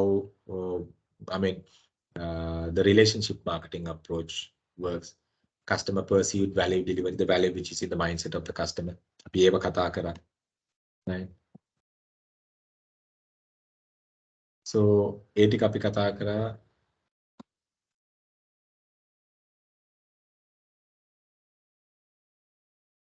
Then there we were talking about market segmentation.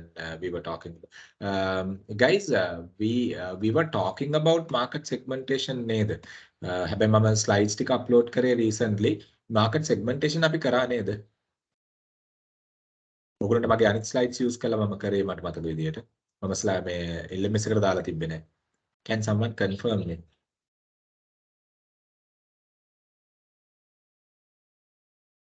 But I added it to the LMS so that you all can read it again. We were talking about segmentation, targeting, differentiation, and positioning. මේ areas ටික අපි කතා කරා. ඒකේ further මම additional details ටිකක් දාලා තියෙනවා, especially when it comes to the psychological perspectives and the psychographic segmentation. මොකද demographic is very basic. يعني මිනිසුන්ගේ age gender බලාගෙන මේවා කරන එක. But psychographic segmentation එක කියලා කියන්නේ demographic variables උයි psychological variables උයි දෙකම එක්ක අහුවෙලා හැදෙන parameter එකක්. So ඒ හින්දා තමයි මම ඔයගොල්ලන්ට මෙතන graphical view එකක් පෙන්වුවේ how it is connected කියන එක. එතකොට behavioral segmentations, different behavioral patterns කීපයක් මම මෙතන දාලා තියෙනවා. So we were talking about the segmentation part, so I'm not talking much on it again. Business market segmentation, business demographics, the operating characteristics, business market segment කරන විදිය we were talking about. Then we were talking about how we identified our effort in getting the segmentation and different market targeting patterns we were talking. Then make up kata kara undifferentiated, differentiated, concentrated, and niche micro කියන එක. So then make a segmentation part. Then එතනින් තමයි අපිට ඕනුනේ positioning එකට එන්න. Differentiation and positioning මොකද customer based brand equity එක අපිට කතා කරන්න බෑ හැ positioning එක නැතුව. So we identified the product positioning, right? What do you mean by the differentiation කියන එක? Yes. Done.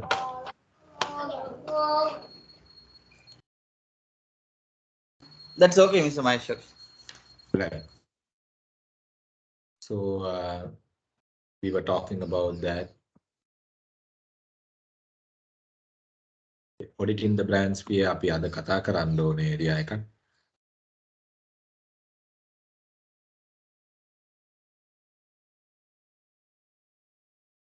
ඊට පස්සේ okay මීට කලින් අපි කතා කරා CBBE model එක.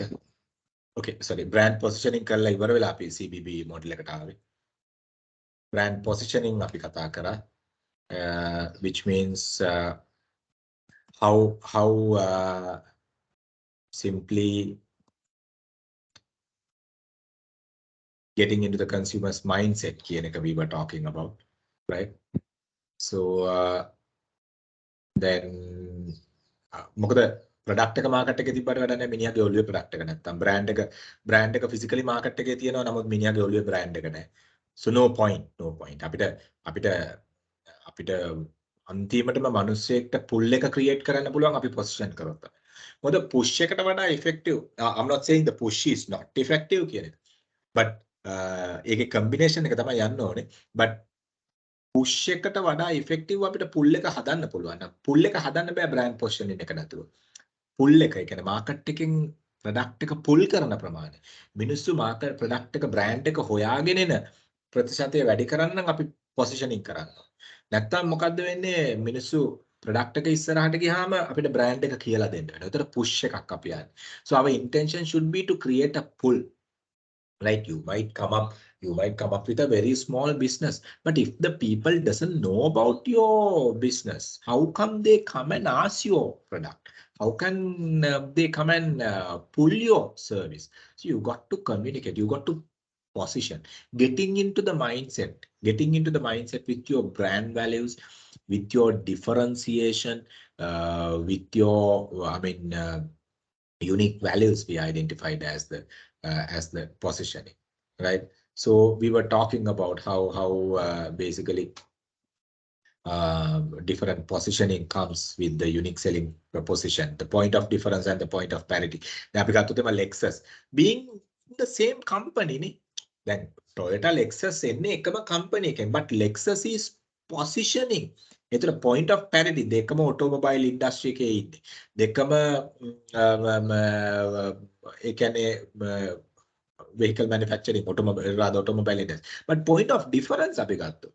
Unique selling proposition එකත් Lexus කියලා කියන්නේ a bit of a premier, not like Toyota, right? Not like Toyota. Lexus target කරන්නේ, Lexus position කරන්නේ Toyota එකත් එක්කට වඩා Lexus position කරන්නේ BMW's එක, Volvo's එක.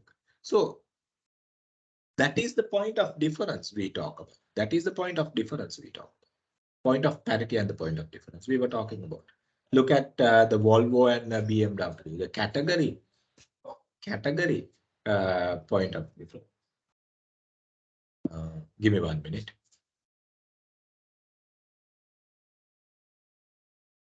So category point of parity and then nama automobile industry ke point of competitive point of parity. එතකොට දැන් මේ sector එකේ ඉන්න අපි එතකොට ඒ competition එකත් එක්ක අපි කොයි විදිහටද මේකේ අපි බලා ගන්න ඕනේ competitive point of parity කියලා කියන්නේ මොකක්ද කියන එක අපි බලන්න. දැන් බලන්න අපි now let's say you're in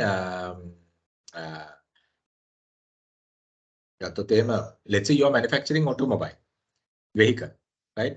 But not all the vehicles are into your competitor range. Then Toyota අපි ගත්තොත් එහෙම let's say Premio එකත් එක්ක හැම එකක්ම competitive product එකක් නෙමෙයි කාර් එකක් වුණාට ඒ range එකේ තියෙන cars තමයි ඒකත් එක්ක compete කරන්නේ. Then Volvo කියන්නේ okay, it's automobile brand, but that doesn't mean that Volvo goes and compete with what do you call all the automobile brands. අපි identify කරගන්න ඕනේ competitive framework එක මොකක්ද කියලා. competitive frame එක මොකක්ද කියන එක. දැන් මම හිතන්නේ competitive frame එක කියන එක වචනේ මම මෙතන දාලා නැතුව ඇති. competitive brand frame එක. මේසි. So අපි ගත්තොත් එහෙම now මේ frame එක ඇතුලේ අපි කොතනද ඉන්නේ කියන එක. We need to identify. Now competitive frame, when we really look at, yes, true, we are in the automobile industry. That is category parity, right? We are in the point of parity in that particular category. And the competitive frame, අපි ගත්තොත් එහෙම ඒ model එකට අදාළව අපිට ඉන්න competitive frame එක බලන්න. මේ model එකට අදාළව competitive frame එකේ හිටියත් අපි competition එකක් කියලා identify කරගන්න set එකක් ඉන්නේ. So that you got to identify. So අපි ගත්තොත් එහෙම එතන we need to look at it. The competitive frame. Competitive point of parity අපි ගත්තොත් එහෙම. Right? Category point of parity එක හරි. Competitive point of parity එක. So ඒ brand එකට පුළුවන් වෙන්න ඕනේ ඒ competitor range එකේ ඉන්න. ඒ competitor range එකේ ඉන්න. දැන් අපි Toyota Aqua එකක් අරගෙන අපිට competitive parity එක point of parity එකක් කරන්න බෑ BMW එකක් එක්ක. But both automobile. BMW 520 එකයි මේ Toyota let's say Axio එකයි දෙකම automobile. But Toyota Axio is not in the competitive point of parity with the BMW 520. අපි identify කරගන්න competitive point of parity එක. ඒකත් එක්ක in par කරලා තමයි අපි identify කරගන්නේ. ඉතින් මේ කියන්නේ මේ වචනවල පොඩි වෙනසක් තියෙනවා, you got to identify that. So we were talking about it. Then මේ බලන්න point of parity, point of දෙන්නම soap, but Dettol point of difference, right? And I mean the Lifebuoy point of difference. මොකක්ද? Dettol originally germ killing, protection, doctor kind of a personality. Now this is coming up into that particular segment. Safety, then that also there. Right? So we need to identify that. Parity එක කියලා කියන්නේ ඒ segment එක ඇතුලේ ඉන්න එක. Right? So we were talking about positioning guidelines, okay, competitive frame of reference. I have used that word, competitive frame of reference. We identify කරගන්න මගේ frame එක ඇතුලේ ඉන්න competitors ලා කවුද කියන එක. Otherwise no point. Right? Then okay, we were talking about competitive frame of reference, then choose and establish the point of parity, okay. Then after that only we were talking about this customer-based brand equity. This is one of the significant models, guys. So make up a customer-based brand equity by Kevin Lane Keller, right? This is one of the model where you talk about the rational values and the emotional values. And this is simply connected with both B2B and B2C. Make a consumer products වලට විතරක් limit වෙච්ච model එකක් නෙමෙයි. ඒතර මේක අපි කතා කරා B2B models වලටත් මේක අදාළයි B2C models වලටත් අදාළයි කියන එක. So එතකොට අපි ගත්තා මේක අපි brand එක develop කරන්න ඕන stages ටික මොනවද කියන එක. We need to first develop the identity, recognition to the brand. Then we got to identify, we got to build a real meaning, right? So by developing a point of parity, point of difference, then customer response, right? Develop කරන්න by using the communication, positive, reaction towards the product. We need to build that. We need to develop that. Then the relationship, we need to develop it. So this pyramid, CBBE pyramid, one of the tool what we really use in practical life, guys. So identify, we were talking about it. Brand එකේ තියෙන salience points මොනවද? මොකද්ද මේකේ තියෙන purpose එක, මේකේ key identity එක මොකද්ද? I think I was using couple of examples over there. I will show you another model with the example. අපි කතා කරා equity එක ගැන කතා කරා. Equity එක කියලා කියන brand එකේ value එක. Right? එතකොට brand එක අපි financially value කරන්න පුළුවන්. So we were talking about that. Right? Brand equity එක හැදෙන parameters we were talking about. Then we were talking about the key ingredients in the CBB definition, right? අපි differential effect එකක් අපි brand එක ගැන කතා කරනවා. එතකොට brand එකේ knowledge එක අපි ගොඩක් වෙලාවට salient point එකක් විදිහට identity එක කතා කරනවානේ මේ CBB model එකේ. එතකොට knowledge එක ලොකු දෙයක් කරනවා ඒ identity එක build කරන්න. We were talking about. Then customer reaction, the response we are expecting to create with the CBBE model, consumer-based brand equity model. Right. So brand knowledge එකේ තියෙන benefit එක අපි කතා කරා. Knowledge එක නැතුව අපිට image එකක් build කරන්න කොහොමද බෑ.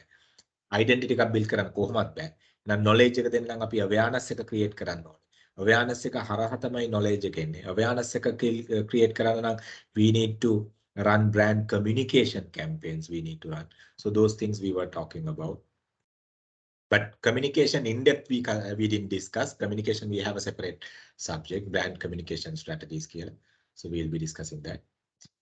Brand equity එකට අපි කතා කරා. I mean how the brand equity can be increased. The awareness is one thing. Recognition, recall. Awareness එක කියලා කියන recognition and recall both කියන එක අපි කතා කරා. Right? So with that awareness, the learning advantages and the consideration advantages අපි කතා කරා. Right? We were talking about what are the things we need to look at in building the strong brand. I think the CBB model, what I just showed in the very first slide, identity, right? Okay, category identification. We were talking about, okay, if you are in the automobile industry, so we know that we are in that particular category. Category identification is there, and in that category identification, we are in that particular frame of reference. එහෙනම් මේ category identification එක ඇතුලේ මෙන්න මේ competitor frame එක ඇතුලේ තමයි අපි ඉන්නේ. අපි premier එකත් එක්ක නෙමෙයි low එක economy එකත් එක්ක නෙමෙයි අපි ඉන්නේ මෙන්න මේ frame එකත් එක්ක. So we frame of reference අපි identify කරගන්න. So identity comes along with that, right? Product එකේ අපි මේ create කරනවා awareness එක, salience point එක, අපි identity එක create කරනවා by using whatever the awareness and the other activities. Then we are giving a clear meaning. Why this product basically? What is it all about? Performance wise and image wise, we talk about. මේ product එකේ තියෙන features මොනවද, benefits මොනවද? Product එකේ තියෙන capacities and competencies මොනවද? So we talk about the brand performance, the image. I mean, what type of people using this product, using this brand, the personality. When you're talking about that particular brand, what type of a personality in it? ඔය වගේ අපි what are you කියන එක, what are you කියන මේ brand එකේ මොකක්ද කරන්න කියන එක we build using our strategies. Then only people give their reaction towards the brand, either positive or negative. Reaction doesn't mean that okay, you always give the positive reaction. No, it can be a negative reaction also. We never know, right? If people feel the positive reaction, right, they will give the positive combination towards the brand, right? People will respond to the brand. If the brand, the quality, the credibility, the consideration, and the brand values are high, people will respond. අපි බලන්න ඕනේ අපේ brand එකට response කරන්නේ ඇයි? Response කරන්නේ නැත්තේ ඇයි? මොනවද missing areas we look at? එහෙනම් මිනිස්සු brand එකත් එක්ක ඉන්නකොට feel වෙන දේ. අයියෝ මේක වැඩක් නැහැ. මේකේ මට අවශ්‍ය කරන දේ එන්නේ නැහැ. Feel වෙන. ඒ feeling එකත් එක්ක wow, that's superb කියන ඒ feeling එකත් එක්ක so you get the response. And the resonance is basically the continuous commitment towards the brand, continuous loyalty, attachment with the brand. I think this CBB model by Kevin Lane Keller, these steps, if we can implement, if we can follow on these steps, if we can practice these steps, we can build a brand equity. Brand equity කියලා කියන්නේ, as I said earlier, the brand value. Brand equity means the brand value. Brand value කියලා කිව්වම it can be a financial value, it can be whatever other values connected with that. So we were talking about it. Then these things, these points, one by one, we were discussing the resonance. And couple of things. Look at this Heineken, right? Salience points. What are the salience points, right? It's a global brand, the green bottle, right? Yeah, features, the mechanical, right? Performance, right? So you identify, and this channel, it's a fashion brand, right? So you talk about it. So those are the areas we were talking when it comes for module 2. Module 2. එතකොට ඔය modules දෙකේ weightage එක සාමාන්‍යයෙන් 130ක් විතර වෙනවා ඔයගොල්ලෝගේ final exam එකට. 30% weightage එකක් වගේ එනවා ඔයගොල්ලෝගේ final exam එකට ඔය module 1 and 2 වලින්. So today we will be starting the module 3. So that is why I wanted to give a quick recap on module 1 and 2. මොකද module 3 එකේ අපි strategic auditing tools වගේක් ගැන කතා කරනවා. But before that, can get an idea. Any questions, guys? Any questions? මම කතා කරා ඔයගොල්ලෝගේ questions තාම ආවේ නැහැ. Any questions?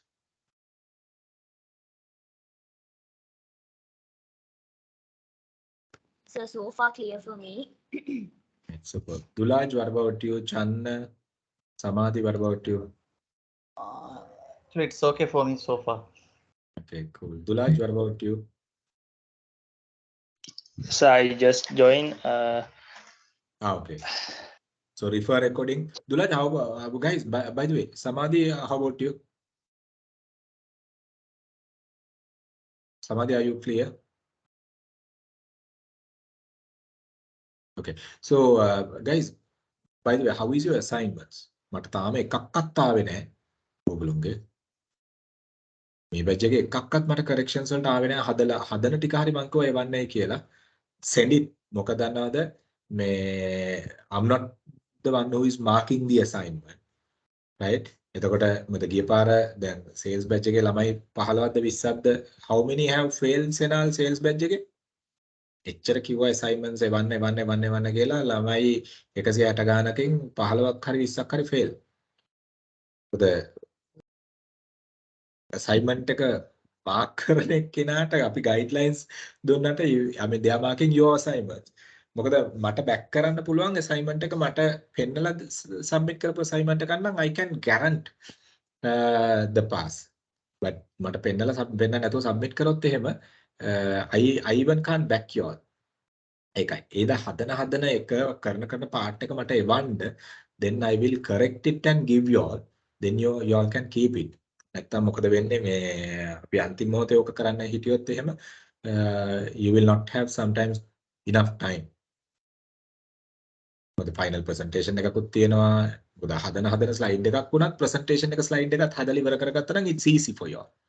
It's easy. Give me 1 minute. Let me. Anything you all have with the assignment? Anything you all have with the assignment? Probably by this week, I will send some of mine to correct it. By Yeah. this. Yeah, it's better because then you will be comfortable. Otherwise, if I ask you all to change it at the last moment, it'll be a headache. It'll be a headache because මම දන්න සමහර වෙලාවට සමහර assignments එනවා මම කන පිට ගහනවා assignment එක. එතකොට ඒ වෙලාවේ ළමයින්ට හරි අපරාධයක් ඒක. ඒ කියන්නේ because I can't ask you all to submit no knowing that you will fail කියන එක දැනගෙනත් මට submit කරන්නයි කියන්න බෑනේ. So ඒ හින්දා දැම්ම එවුවට පස්සේ එතන then you can keep it for yourself. Also. Okay, this is your assignment. So do you all have a audit the brand again?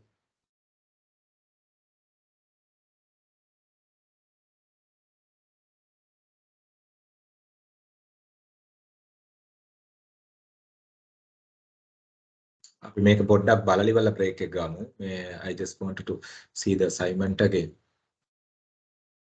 This is your assignment නේ. Okay.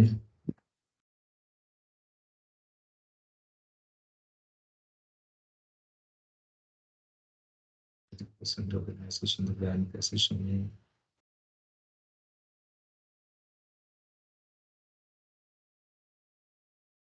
Okay.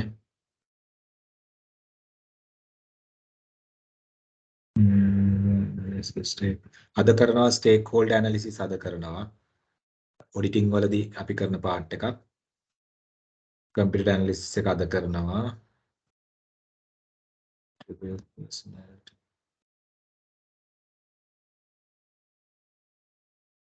brand auditing එක අද කරනවා. task 3 එක වෙන outline the factors dimension to be gonna. Okay guys මෙන්න මේ task 3 එකට ඕන කරන complete area එක අද කරනවා. Right, brand auditing part එක. Outline the factors and the dimensions to be addressed. Comprehensive brand audit covering the metrics. Okay. Metrics කීපයක් එක්ක brand audit එක අද කරනවා.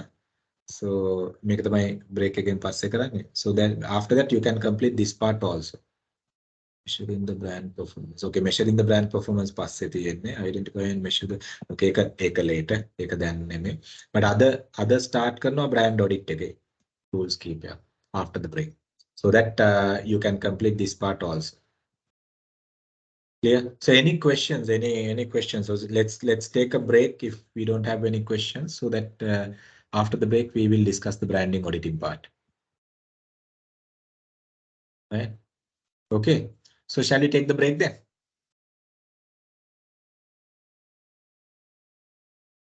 Okay.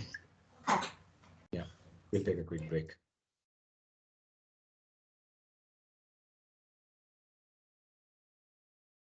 Yes.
Hey guys, we are back. Right. So let's look at the auditing part, brand auditing part. Guys, I mean, it's like this. Now, sometimes if you all have done marketing, you all have done part of it, but not from the branding side. But we need to look at audit. We need to carry it out by looking at the branding perspectives. So the people might say, oh, okay, this is kind of an environmental audit. Yes, true. It is an environmental audit. But the problem, the way we do the audit, focusing on the branding perspectives are the main concern we need to look at here. Right. So audit is what? Audit is, I mean, why we do the audit? Can someone tell me why we do the audit? What is the purpose of doing an audit? What is the reason we need to do an audit? Why? Usually audit is there, right? Audit is there for what? Ameshi, what do you think? Why we need audit? Need an audit? To do what? Dulaj? Are we aligned with the plan? The line is not clear. Yeah, Sorry. To align with? Yes. Are we aligned with the plan? Okay, to see whether we are aligning with the plan. Okay, very good. Very good. Yes, 100%. So what else? What else? What do you think? What else?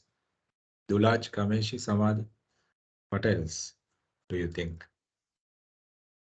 I mean, financial audit you might have heard.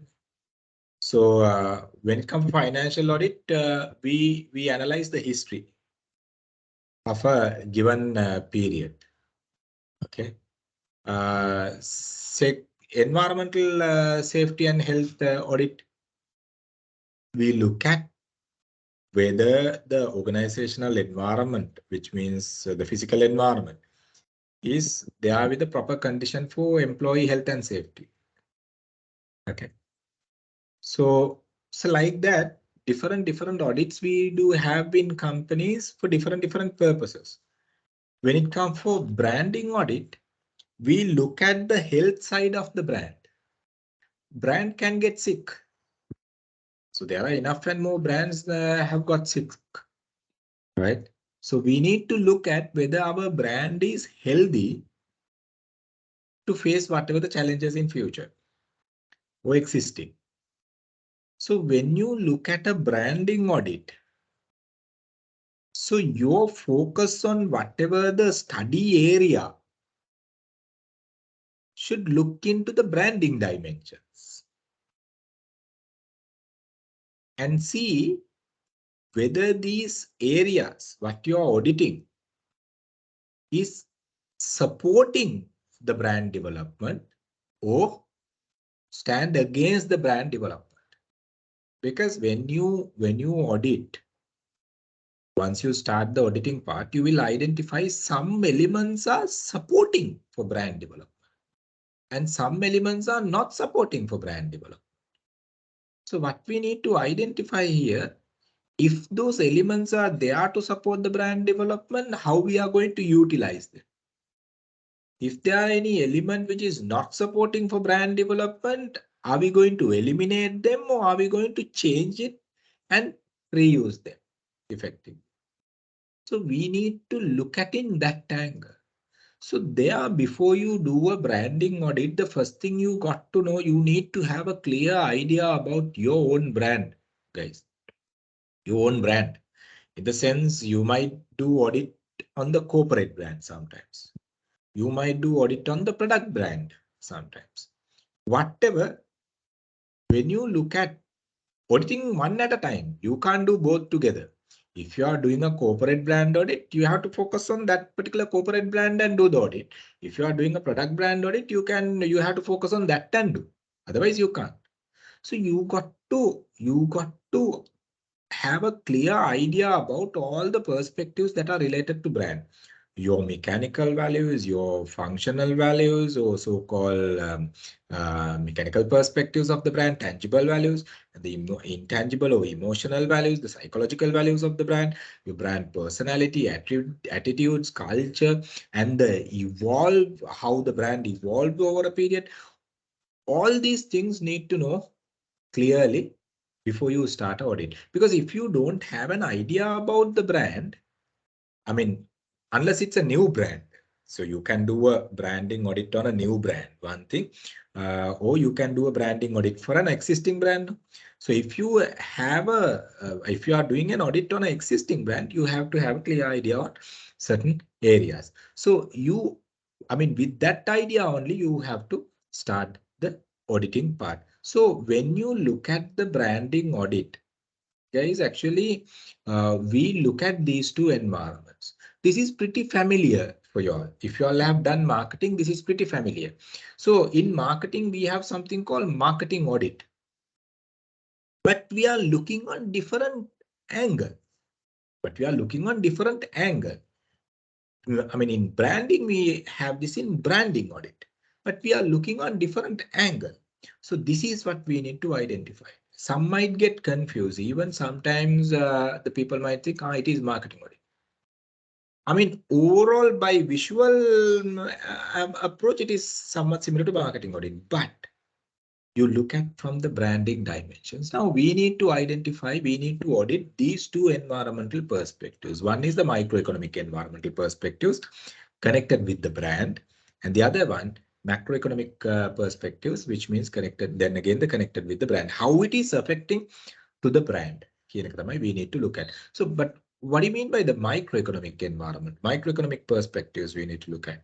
I mean, microeconomic in the sense, the economic actors or the elements or the environmental actors or the elements that are directly connected to the process of brand development and distribution up until from supplier to the final end consumer. So end user, maybe a B2B customer or B2C customer. So all the connected points, all the interconnections, all the actors or the elements or the people or whoever connected throughout the process, we need to look at. So which means what? Suppliers for the brands we need to evaluate. Now there are, I mean, let's say you are talking about manufacturing your own brand, right? And or else you may be a service provider. So who are the suppliers? So let's say if your suppliers are always maintaining certain standards, where you also maintain certain standards, and your brand value is having certain standards in the market. Let's say as an example, your suppliers are not maintaining proper standards. You being a company do not maintain proper standards. And do you expect your customers to get a better standard with your brand, with your service? No. So, I mean, these things are interconnected. Now, let's say, we'll take Nike as a brand. So let's say Nike is not using better quality raw material. Let's say Nike is not using better quality process in the sense from raw material manufacturing to the final product manufacturing and delivering product to the final customer. Let's say they don't have a proper mechanism, proper process. Let's say they don't use quality manufacturers to make their products. So will you expect a quality output? No. So if the quality output is not expected, not given there, will you expect the quality conscious customers? No, because then you will expect the customers who are seeking price with the low quality, right? Where they do not bother quality, but price. Then that is the same. So, but if your brand is focusing on some kind of a vision, some kind of a expectation, so you need to interconnect all these things. And even the channel intermediaries, if you really look at the people who are in between your organization and the final customer, you need to audit them. You need to look at whether they are supportive or whether they are having a proper capacity and all these things. Now, if you are to get certain brands, now, I mean, let's say you open up a fashion outlet today. And if you write Nike saying that, hey, here, look here, I have a fashion outlet I open in Colombo and it's a number of square feet. Can you give me the agency? They might ask you to go and fly a kite. They won't do like that. Certain standards are there even for channel intermediary selection. So we need to audit that. And even we need to audit our competition. So microeconomic factors are the factors that are connected directly to the process of the brand from supplier to the final end customer. So all these elements we got to audit along with the branding perspectives. And the other one we identified as the macroeconomic environment. And macroeconomic environmental perspectives are also the economic perspectives but we can't control them. So I didn't use the word, I was not talking about the controllability in the microeconomic. Guys, actually, when it comes to microeconomic factors, okay, we have some kind of a controllability on these. I'm not saying 100%, but some kind of a controllability is there. In the sense that sometimes if you're a strong distributor in that particular country where your brand owner is solely depend on you to cover the territory, you have a better stance. You have a better scope there because then your power is there. So which means with that power, with that strength you have, you can control your supplier. With that strength you have, you can control your supplier. And let's say as an example, you have the best brand where market is pulled and most of your retailers are depending on your brand. Then again, you can control your retailers. I'm not saying 100%, but to a certain extent, the controllability is there because you have a pulled brand and the retailers are survived based on the market pull, what you create for your brand. So you have some kind of a control over your channels and even to a certain extent, maybe the customers. So controlling the behavioral science of the customer. So like that, microeconomic factors are factors we have some kind of a controllability by looking at the branding perspectives. But macroeconomic perspectives, the macroeconomic factors are factors we can't control. Factors we can't control. We have no control. Them politicians, දැන් අපි ගත්තොත් එම මම අපි ඒක අපි කතා කරනවා. Factors ටික මොනවද කියලා බලලා. දැන් අපි එකක් තමයි මම කියනම් political environment එක. Right? And political environment එක අපි ගත්තොත් එහෙම political environment එක true that we are appointing the political leaders, but can we control after that? Can we control after that? So the problem, right? These environmental actors, certain environmental actors, we create, but after that we can't control. So macroeconomic environmental actors is another area where we need to audit by looking at the branding perspectives, the branding dimension. So these are the two major environmental areas we are looking at in branding audit. So when you look at microeconomic environmental actors, right? First thing you got to do your internal environment audit. අපි කරන්න ඕන එක දෙයක් තමයි පළවෙනිම දේ තමයි you have to start with your own business, own brand. You have to start with your own, within the organization.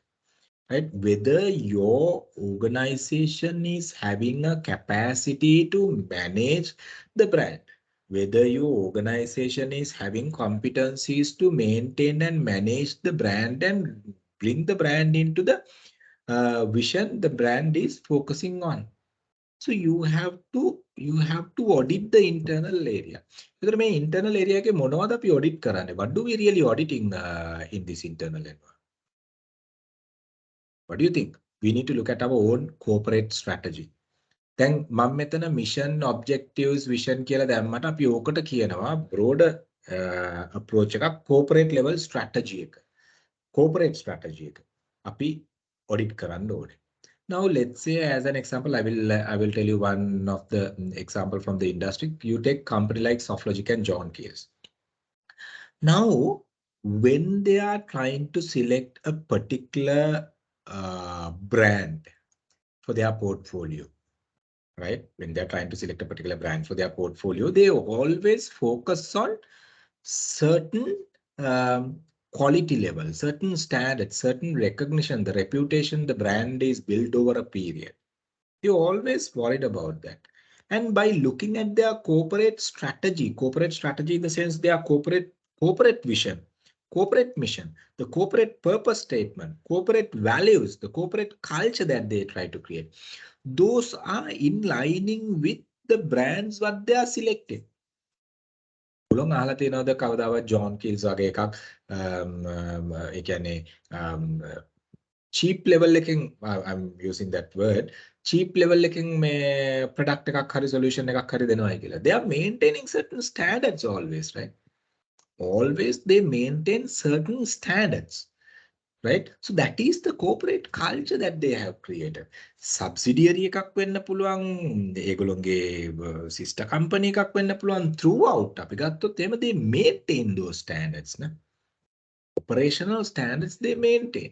ඒතර ඒ operational standards are created with created with the corporate strategy of the organization. So what is the corporate strategy of the organization? If someone asks, the corporate strategy of the organization is declared using the vision of the organization, using the mission of the organization, using the purpose statement of the organization, why the company is existing, the purpose behind the, using the core values of the business. ඔය තියෙන ethical dimensions වෙන්න පුළුවන්. අරව මේවා core values මොනවද? Integrity, honesty, ඔය වගේ core values මොනවද ඒගොල්ලෝ maintain කරන. right? අන්න ඒවා වටේ තමයි ඒගොල්ලොන් select කරගන්න supplier වෙන්න පුළුවන්. ඒගොල්ලොන් launch කරන brand එක වෙන්න පුළුවන්. How they maintain those brands maybe. So those are there. So one thing you got to audit, okay, whether your corporate strategy is in lining with your individual brand strategy. Let's say you're auditing an individual brand.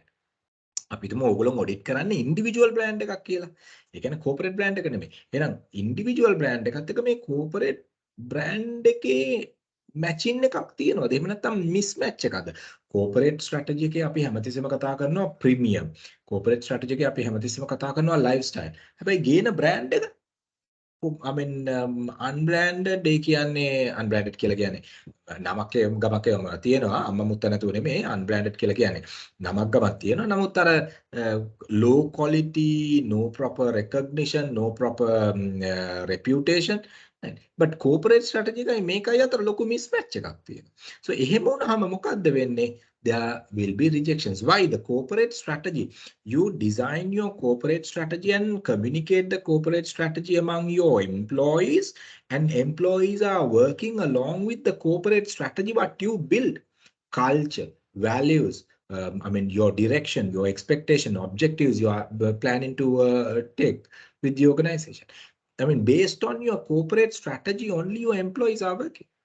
And when employees are working towards your corporate strategy achievement and you come and bring a product which is, or the brand which is not completely matching with the corporate strategy, then there's a gap. There's a gap. So that gap will be a concern. You got to audit it. You got to audit it. So if it, because I mean, sometimes there may be brand managers, right? These things are happening in companies. So without having a better understanding of the corporate strategy, just to get the short-term mileage, short-term benefits, they come up with brands. They come up with brands and which is not basically accepted by the top management. And they finally basically move out from the market. So those things we need to be careful. So you always need to look at your company internal environment audit along with your corporate strategy audit. Then you need to look at, okay, whatever the other policies within the organization. Now, when there are some more elements, we will discuss further. So let's look at some more elements when it comes for in-house, internal environment or the corporation audit when you look at. So our coordination and communication we need to audit. Now, sometimes you don't have a proper coordination and communication between your brand managers, marketing managers, sales managers, and the finance managers, the logistic managers. No proper communication and the coordination. So you got to audit because they are the people, those who are finally contributing to deliver the brand to the hands of the consumer. So if that coordination and the communication is not there along with these departments, what will happen? Finally, your customer will be penalized. So when your customer will be penalized, the customer finally will get a risk factor, because this brand what he is purchasing is not meeting whatever the values they were expecting. So which means what? Then again, they will create perceived gap. They are expecting some kind of a value, some kind of a expectation. With that expectation, they buy the brand, but perceived delivery is not meeting. Why the perceived delivery is not meeting? No proper coordination and the communication within the organization. So what will happen finally?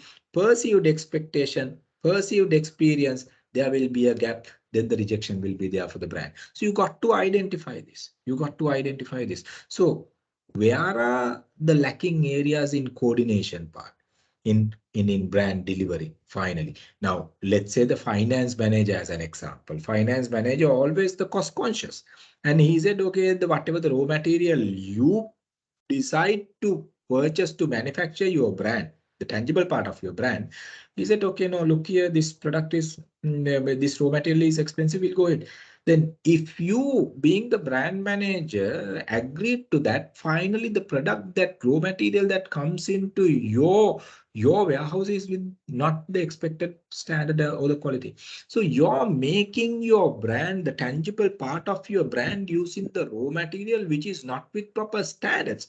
So what will happen if that is the case? The mechanical part of your brand or the tangible perspectives of your brand, so mechanistic perspective of your brand will not be effective. So one part is there, you build nice emotional combination for the brand, but mechanically the brand is failed. So what will happen? Your brand ultimately get affected. So your coordination and the communication should be there for all these brands. Otherwise, you will not be able to build a better brand within the organization to make whatever the objectives.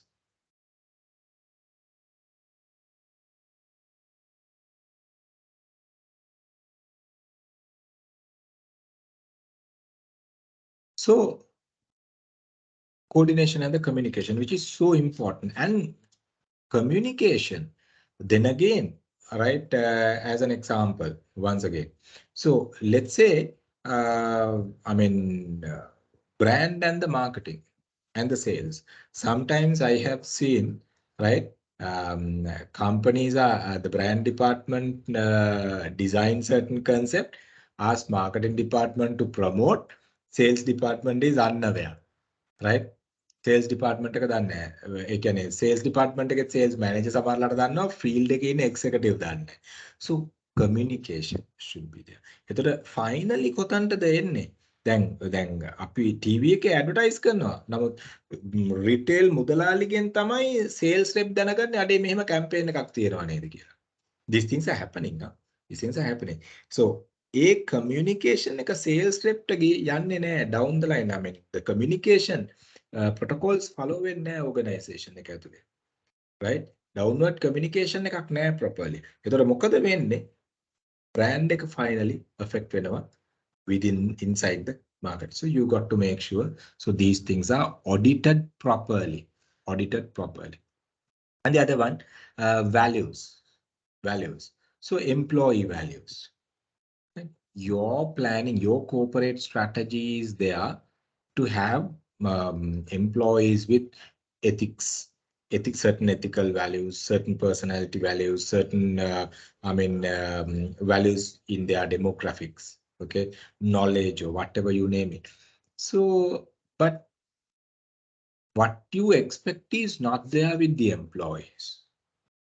You're expecting your employees to treat, whoever the employees, not only the frontliners, but also the back-end operational staff. So they should feel how important the client there. So me values organization wise, corporate strategy එකෙන් අපි කතා කරනවා, but employees do not show those values. What will happen? So your brand will get affected. And the brand values as an example, brand values in the sense, okay, mechanical values and the functional values, or the emotional values rather. So A values ටික හරියට combine වෙලා ඒ values හරියට communicate වුණ නැත්නම් customer ට ඒ values ටික හරියට deliver කරේ නැත්නම් customer ට, what will happen? It's pretty obvious you can't build your brand. So you have to audit අපි හිතමු උදාහරණයක් විදිහට, now let's say when you look at the sales personalities, right, when you all study sales personalities, අපි ගත්තොත් උදාහරණයක් විදිහට අපි බලන්න රිටේල් සුපර්මාකට් එකක ඉන්න කැටගරි සේල්ස් එක්සිකියුටිව් කෙනෙක්ගේ ප්‍රීමියම් බ්‍රෑන්ඩඩ් අවුට්ලට් එකක ඉන්න සේල්ස් එක්සිකියුටිව් කෙනෙක්ගේ අතර, I'm not criticizing anyone, right? So the way you should position a personality, employee values. So you got to have the right employee value to the right location. If you try to find a person who is working in a retail shop as a sales executive to a sales executive in a automobile outlet, who is not properly socialized, who is not properly, who doesn't have proper personality. Personality does not mean size. So the way you interact with the people, right, if they are not matured, so which means what? They are not basically meeting the branding objectives or the final brand value. So all these things are interconnected. So you need to do a people audit. People audit කරනකොට we need to look at, okay, whether their knowledge and the capacities and the competencies are matching with the brand, guys, matching with the brand. සමහර companies වල සමහර employees ලා දිහා බැලුවාම, right, they are superb with the knowledge, but they can't deliver sometimes. They're superb with the knowledge, but they can't deliver to a target market and the target audience. So no point. Then you have to train them. But some are there. They can nicely build the relationship with the client, but they can't get the knowledge properly to the product. So both is in danger. You got to do an employee audit and identify the right skills and the competencies and build whatever the skills and the competencies need within the organization. So employee understanding and the commitment of the brand and the target market and the target audience is so crucial in brand development. So you got to audit it carefully. Otherwise, what will happen? You will miss the real loyalty development part of the brand. මොකද employees ලානේ finally customer එක්ක work කරන්නේ, right? Employee තමයි finally customer එක්ක interact වෙන්නේ. එහෙනම් employee ගේ අනුව තමයි loyalty build වෙන එක, loyalty development එක, relationship develop වෙන එක, ඒ පැත්ත strong වෙන එක වෙන්නේ. So you being a brand owner, the brand manager, or whoever, you got to focus on those areas, then only you can get a better idea. So, and the other one, department culture and the heritage within the organization. Like, okay, now heritage does not mean, okay, history and all these things. Yeah, let's say you have a very good heritage and you're a company which has been operating for last 100 years and very good heritage, no? Historical perspectives, evolution is there, different eras have passed in the company and growth pattern is there in the company. So unique heritage is there. And with that, and also at the same time department cultures. Now organization culture එක කියලා කියන්නේ brand එකට directly බලපාන අර මම කිව්වේ brand එකේ energy එකට brand එකේ ගත්තොත් එහෙම active component එකට brand එක කොච්චර active ද කොයි විදිහටද active වෙන්නේ කියන එකට organization culture එක සෑහෙන්න බලපානවා my dear friends. Organization culture in the sense basically this is something built by the top management. Top management එක believe කරනවා නම් positive organization culture එකක් saha relationship levels within the organization and the way they communicate, way they behave, way they even dress code, right? ඒ හැම එකක්ම matter වෙනවා, right? brand එකක development එකට communication එක අපි ගත්තොත් උදාහරණයක් විදිහට. Now let's say service oriented organization එකක් අපි ගමු bank එකක්. right? ඒතර bank එකක් වගේ අපි ගත්තාම එතනදී now අපි ගත්තොත් එහෙම customers ලා එන තැන. ඔයගොල්ලෝ බලන්න සමහර banks වලට ගියාම ළඟ ඉන්න කෙනාට නම කියලා කතා කරනවා. සමහර banks වලට ගියාම ළඟ ඉන්න කෙනාට එක්කෝ අක්කේ අයියේ නංගි බල්ලි කියලා කතා කරනවා. සමහර companies වලට ගියාම මිස්ටර් කියන්නේ නැතුව කතා කරන්න බෑ senior manager ටවත්. සමහර junior manager කෙනෙක්ටවත්. සමහර companies වල chairman ටවත් නම කියලා කතා කරන්න පුළුවන්. So different cultural platforms. right? සමහර companies වල මේ open door culture එකක්. ඒතර chairman ව meet වෙන්න ඕන නම් කෙලින්ම ගියා chairman meet වුණා pre appointments මොකුත් ඕනේ නැහැ. chairman meeting එක නෙමෙයි නම් open door concept එක ගියා ටක් ගාලා chairman එක කතා කරා. සමහර ඒ chairman ට appointment එකක් දාලා ඒ appointment time එකට ගිහිල්ලා එහෙම තමයි meet වෙන්නේ. So different cultural patterns created within the organization. සමහර අපි ගත්තොත් එමේ employee interaction එක ගත්තොත් එමේ අපි work from home කියලා කියන්නේ ඒක culture එකක්. දැන් built වෙන අලුත් culture එකක්. ඒතර flexible flexi hour working culture ඒකත් එක cultural pattern එකක්. ඔය ඔක්කොම finally බලපානවා brand එකට. අපිට හොයන්න ඕනේ මේ cultural dimensions අපි ගත්තොත් එimhe මේ cultural dimensions brand එකට බලපාන විදිය stories rituals අපි ගත්තොත් එහෙම. right? දැන් අපි හිතමු උදාහරණයක් විදියට employee engagement activities what we implement within the organization.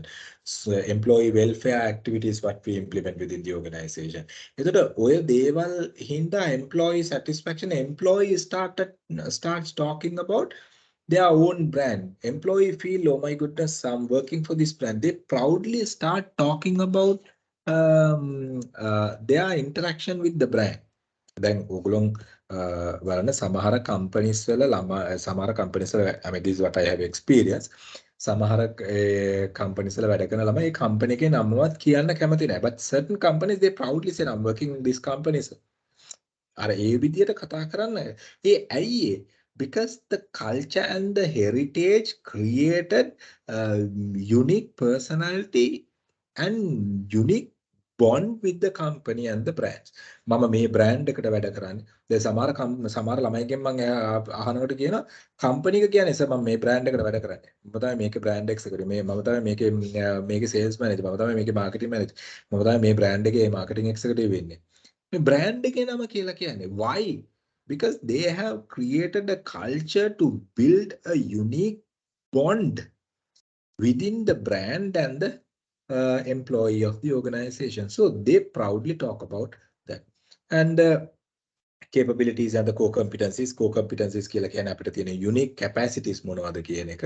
So we were talking about the core competency model even before. So let's look at today අපි බලනවා අපිට තියෙන resources. දිහා අපිට බලනවා අපිට තියෙන competencies දිහා. ඒ resources competencies අපි කොයි තැනද ඉන්නේ compared to our competitor. We are looking at then how employee basically identify the brand. සමහර employees ලා job එක purpose කරගෙන brand එක මට මේ job එක තියාගන්න ඕනේ තමයි මේ brand එක මෙයා කරන්නේ. ඒතර එයා වෙන තැනකට ගිය ගමන් ඒ brand එක criticize කරනවා. ඒ brand එක criticize කරනවා. This we see mostly in insurance industries. So you who is responsible? It's not employee who is responsible, guys. Remember, it is the people, those who are creating the organization culture, heritage. So within the organization, because they are the people should build that. එහෙනම් අපේ audit එකේදී අපි identify කරගන්න ඕනේ whether the employees are having better bond along with the brands what we are promoting. It can be a corporate brand, it can be a individual product brand, whatever. So you got to identify that. Then the stakeholders, the people, those who are connected with the organization, directly or indirectly or whatever the way, you got to analyze. So if we have a better stakeholder relationship, which means it is a good point for the brand, which means all the stakeholders, if all the stakeholders are having better relationship, better reputation, better recognition, better image towards the brand, then everybody will be okay, positively contribute to build the brand. Otherwise, what will happen? Certain stakeholders majority of the stakeholders are not happy with the brand, not have proper loyalty with the brand. They are not basically contributing for brand development. So it will affect for the brand growth or the improving the brand equity. So you got to audit these areas when it comes for internal environment. So any question? We are not finished because we'll be taking few modules. Any questions?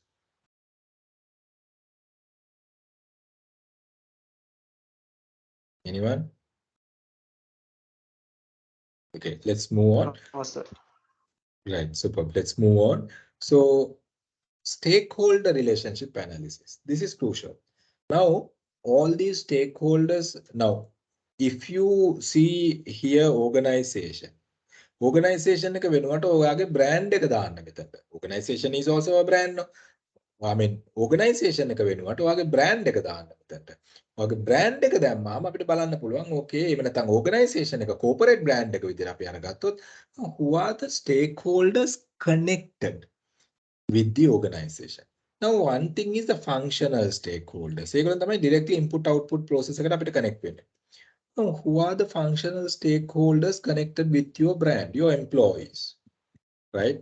Your trade unions, your suppliers, they provide values to the brand, to build the brand. Okay, so you need to look at, you need to audit them. You need to audit, okay, whether your trade unions are basically happy with whatever the activities within the organization.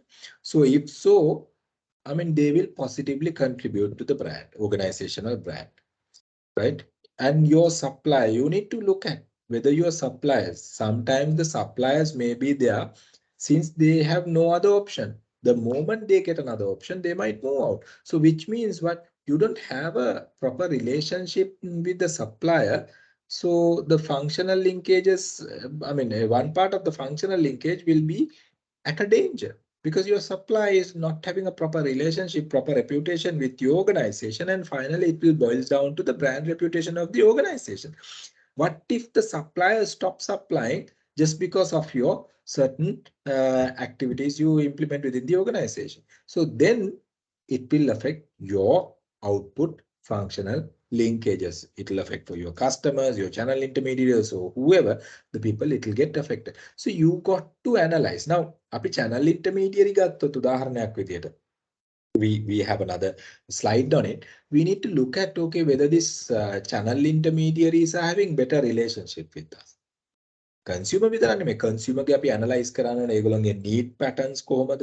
So I mean their buying capacity, what do they really like, the way they need to be treated with your brand. So you got to analyze the consumer's expectation on top of the brands what you do. So many functional linkage is one element we need to audit. අපි consumer distributor අපි කතා කරනවා. I mean distributor කියලා කියන්නේ මේ intermediary, channel intermediary in industrial retailers and the distributors කියලා කියන්නේ channel intermediary operation, middleman operation. So we are looking at industrial purchases කියලා කියන්නේ we talk about the B2B buyers. So මේ ඔක්කොම ගත්තොත් අපිට මෙතන ඉන්නේ functional linkages. right? Input output function එකට බලපාන linkages ටික තමයි මෙතන ඉන්නේ. So we need to look at whether they have a better relationship with the organization. And the other one, enabling linkages. Enabling linkages. So enabling linkages ගත්තාම දැන් අපි මෙතන කතා කරන්නේ stakeholder analysis එකේ linkage model එක. තව model එකක් තියෙනවා power interest grid එක කියලා. So අපි මේක ගත්තොත් එහෙම අපි දන්නවා stakeholdersලා කියලා කියන්නේ අපි stockholdersලා එහෙම නැත්නම් shareholdersලා අපි ගත්තොත් එහෙම. එතකොට stockholdersලා එහෙම නැත්නම් shareholdersලා අපි ගත්තොත් එහෙම they are having a huge power within the organization. They are taking decisions towards the organization. They are taking, I mean, what if they take a decision, wrong decision, what will happen to the brand? So you got to identify whether your shareholders, stockholders, your Congress, the main decision makers are basically having some kind of a, I mean, basically having the expectation to increase the brand equity kind of a thing. නැත්තම් මොකද වෙන්නේ? If they bother only on the financial perspectives, obvious stakeholders in the sense the shareholders, the financial investors or the stockholders, they are worried about the financial return, right? But that doesn't mean that they dilute the corporate value and go for financial return. Now, what if that happened to the organization? Now, corporate value, as I said earlier, corporate value, corporate culture, corporate personality, corporate vision, finally the corporate strategy, but for a short-term gain, they do something, and that might hit. So you need to audit these enabling linkages, how it is supporting the organization, or how it is basically stand as a barrier for the brand development. අපි මේ linkages ඔක්කොම analyze කරලා අපි බලන්නේ මොකද්ද, හොයන්නේ මොනවද? අපිට use කරන්න පුළුවන් opportunities එහෙම නැත්නම් strengths මොනවද මේ linkages හරහා? අපිට barriers වෙන threats මොනවද මේ linkages හරහා? එහෙම නැත්නම් අපේ weaknesses මොනවද මේ linkages හරහා කියන එක තමයි අපි brand එකට අදාළව study කරන්නේ. So board of directors, right? Sometimes just because of the pressure they are getting from the shareholders, the company shareholders, right? They might change their direction and take different decisions. That will finally affect your brand. So you got to identify how these things are happening. And the other one, the diffuse linkages. Diffuse linkages කියලා කිව්වම, okay, it's like this. Now, they are not directly influencing your process, but they are some kind of, they may be sometimes the whistleblowers for your business. So, no, I mean, if you do something wrong, they will start standing against you. Then let's say, I mean, media organization as an example, you do something good, they will start talking positive about your company, and they will give free mileage in their medias. They will give free media space for you if you do something good to the society, the PR, CSR campaigns. So then they will support. But at the same time, if you do something wrong to the society, they will start giving negative media coverage for your organization. So you got to see how media is having a better relationship to build your brand, and how they will support to make your brand stronger and stronger, right?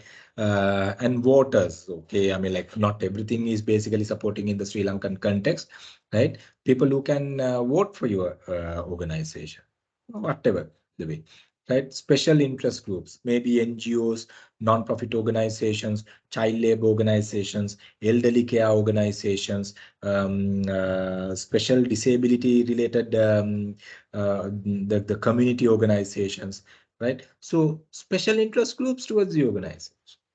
So you need to make sure that you're having a better relationship with them. Now, I have seen, not in the local context, let's say differently able people are recruited in certain pizza outlets in certain countries, which means I mean, we don't say disabled, we say differently able people are recruited, right? So, I mean, these things are observed by special interest groups, the NGOs, the medias, and that will create a positive image towards the organization and the brand. So we got to identify in that way. දැන් අපි ගොඩක් බලන්න social media වල අපි අරගත්තොත් එහෙම සමහර brands මෙන්න මේ special communities වලට support කරන එකෙන් ඒගොල්ලන්ට ඒ කියන්නේ එන revenue advantage එක brand එකට එන reputation එක brand එකේ build වෙන image එක and free publicity what they are getting, it's huge. It's huge. So you got to have a look on them and see whether you're managing those diffuse linkages also to make it. And the other one, the normative linkages. Normative linkages, you have to handle carefully. You have to handle carefully because, I mean, of course, you have to have the competitors, right, as normative linkage, and you need to build a relationship with them. So the question mark comes. Competitor එක්ක මොකද්ද build කරගන්න තියෙන relationship එක. So it's like this. The competitor එක්ක relationship එක build කරගන්නවයි කියලා කියන්නේ. The meaning behind building the relationship with the competitor is what? For mutual gain. Let's say you have to lobby the government.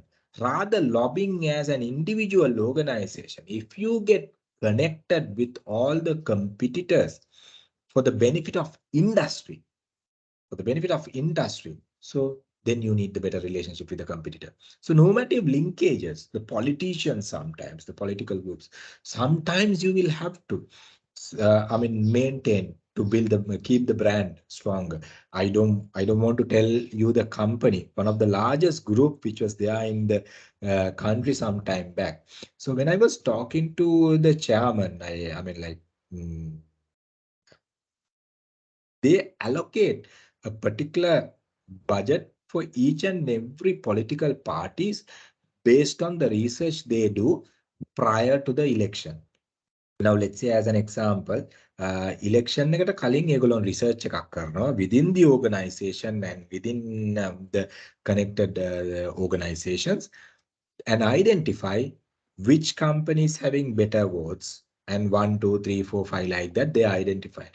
Based on that, they have a particular budget and they allocate the same proportion, a same ratio for each and every political organizations. Then they are secured. So you are managing the political parties as well there. So that doesn't mean that you are giving ransoms to but you are managing the relationship with the political parties. අපි හිතමු උදාහරණයක් විදියට company එක allocate කරනවා 10 million budget එකක් ඒ organization. If they identified with their research සජබේ උඩට එනවයි කියලා තේරෙනවා නම් එහෙනම් ඒගොල්ලොන් කරන study එක අනුව percentage අර 10 million වලින් percentage එකක් එයාට දෙනවා. JVP උඩට එනවා නම් අර ඒ විදියට ඒගොල්ලොන් allocate කරනවා.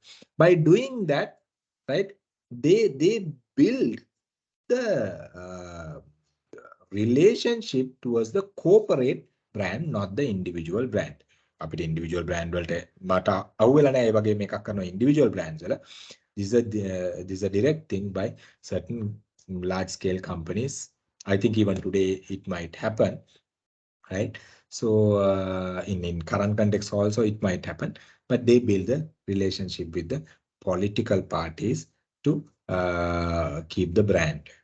So things, the professional societies, so industry එක ඉන්නේ මොන company එක ඉන්නේ මොන industry එකද ඒ industry එකට අදාළ let's say automobile association, the computer vendor association, Sri Lanka chambers, Sri Lanka chambers, federation chambers, district chambers, ඔයවා ගත්තාම professional societies, associations ඒවත් එක්ක අපි organization එකේ reputation එක, brand image එක, brand relationship එක build කරගෙන යනවා. So you got to audit the entire stakeholders, those who are connected with the organization,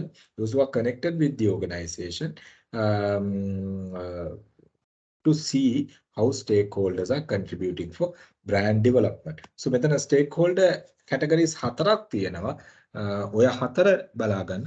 ඔය හතරත් එක්ක තමයි අපි audit කරන්නේ. ඒතර ඔයගොල්ලෝගේ assignment එකේ විදිහට you all can use these things. දැන් මේ අද කර මේ වෙලාවේ කරන ටික ඔක්කොම අපිට assignment එකට use කරන්න පුළුවන් ඒවා ටික මම මේ කතා කරන්නේ. So stakeholder analysis එකේ මොනවා හරි question area එකක් තියෙනවද ඔයගොල්ලන්ට මේ stakeholder linkage model එකේ? linkage model එකේ power interest grid එක මම වෙනම share කරනවා. එහෙම නැත්නම් මම මේකට add කරන්න. තව grid එකක් තියෙනවා power interest grid කියලා. we are categorizing the stakeholders by looking at their power, legitimate power and the interest towards the organization. Interest towards the organization in the sense how they have the interest of positive or negative interest towards the organization. ඒ කියන්නේ organization එක හැදෙනවට කැමතිද නැත්ද කොහොමද කියන එක මත. So we are categorizing the customers and the relationship with the organization. So that is not there. මම ඒකත් add කරන්න. Right? But linkage model, do you have any issues with the linkage model? Anyone is having any issues with the linkage model?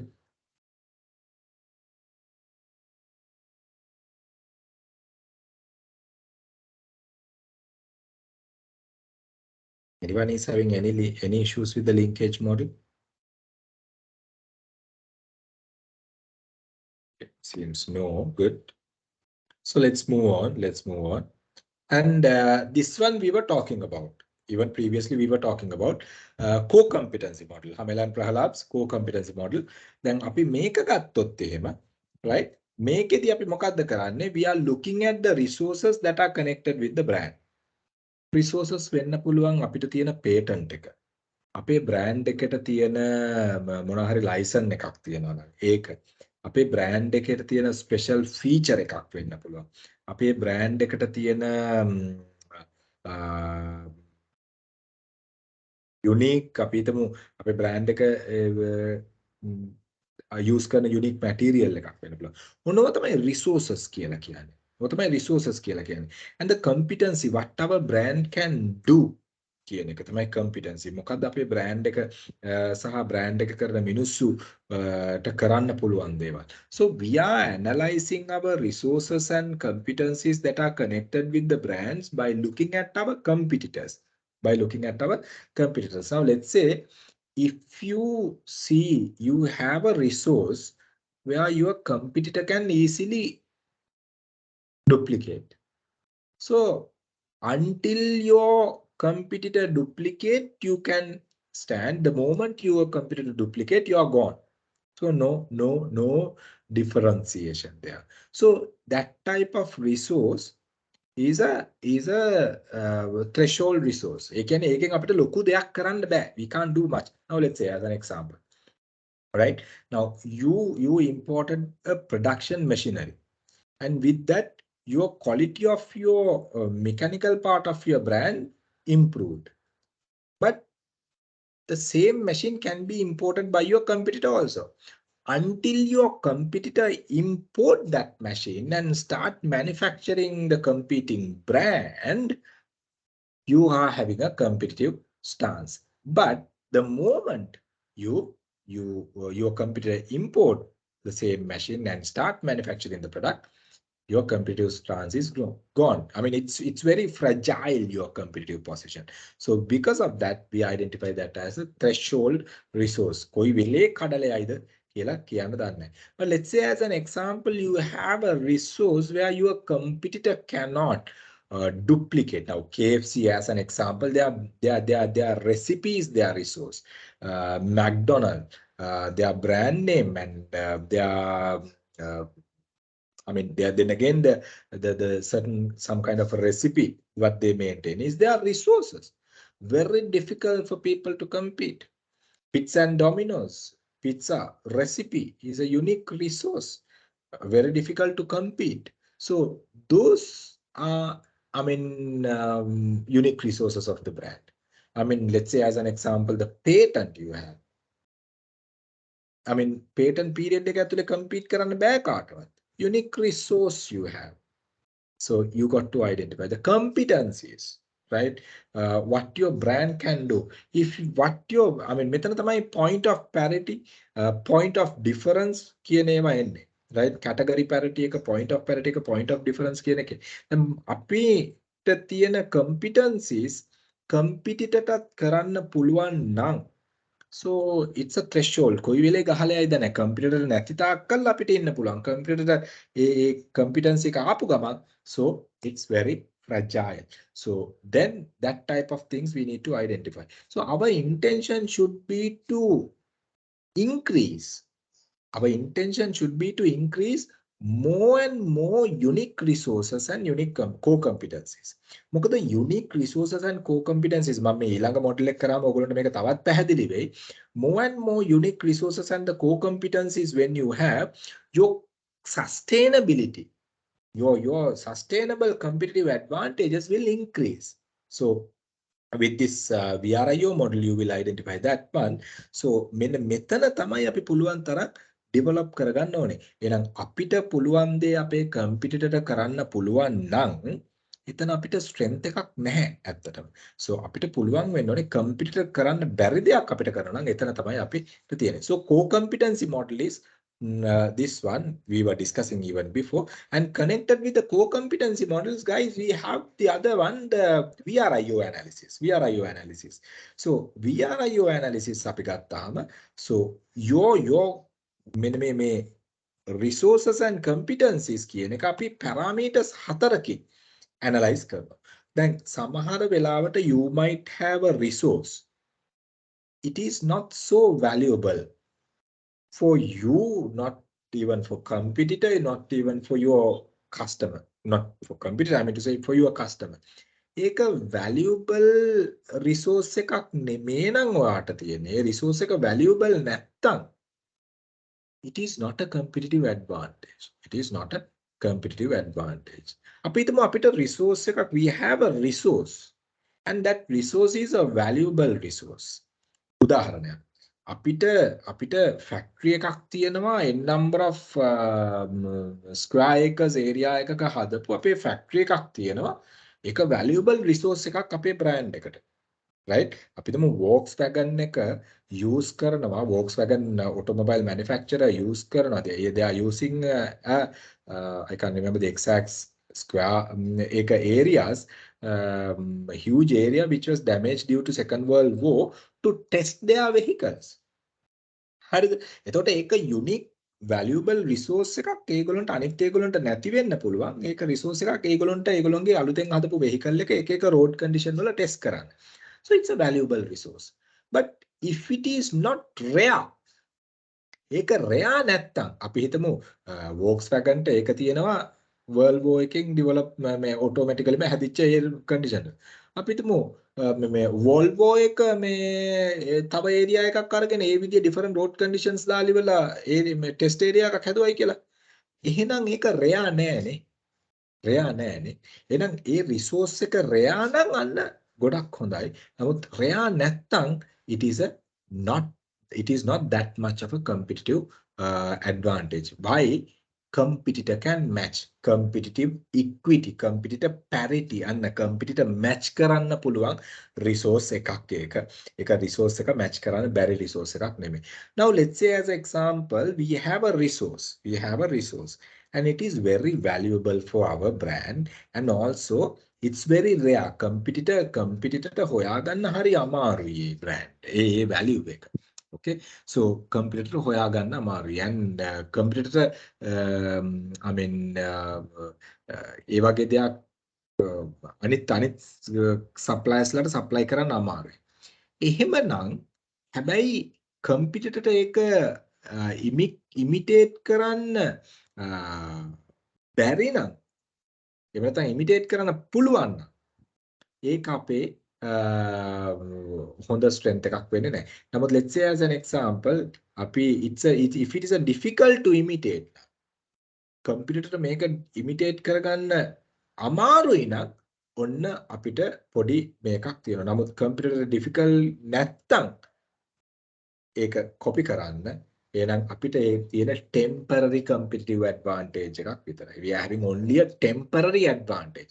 Until the competitor copy, we have advantage. The moment competitor copied, we don't have that advantage. So that is why we identified as a temporary competitive advantage. The resource එක අපි දාලා බලනවා. මේක valuable ද, මේක rare ද, මේක inimitable ද, මේක imitate කරන්න පුළුවන්ද, බැරිද, copy කරන්න පුළුවන්ද, බැරිද, inimitable. If it is inimitable, right, which means if your competitor cannot copy this, then it is a good point. But if it is not inimitable, because it's a temporary competitive advantage we have. Now, let's say as example, you have another resource with, it's a unique and it's very rare to find. And you are talking about, let's say, unique material, raw material, very difficult to find. And it is inimitable, very difficult to copy by your competitor, right? It's inimitable, but your company is not using, your brand is not using that value. අපිට resource එකක් තියෙනවා. We have a resource in your brand, but it is a valuable resource. It is actually a very rare resource where your brand is having, but and it is very difficult to imitate by your competing brands, but you are not utilizing it. You are not utilizing it, which means that you're not taking the maximum out of the resources what you are having to build your brand. Which means what? Which means you are not using your resources. You are not organizing your resources effectively, which means unused competitive advantage. මෙන්න මේවා තියෙද්දි අපි කරන්නේ නැහැයි කියලා කියන්නේ ඒක completely mistake in the people those who are managing the brand. මේ තුනම තියලා ඒක අපිට utilize කරන්න නැත්තම් unused competitive advantage of the brand. එහෙනම් brand managers should be knowledgeable to use whatever the resources. දැන් අපිට අපේ brand එකේ තියෙන එක කාටවත් copy කරන්නත් බැරි නම්, but still if your brand manager or the brand owner is not using නම්, so what will happen? So you are not basically using your competitive advantage. So you got to identify that. And the final one, right? Let's say you have a resource which is very valuable, and you have a resource which is very rare also, and at the same time you have a resource where no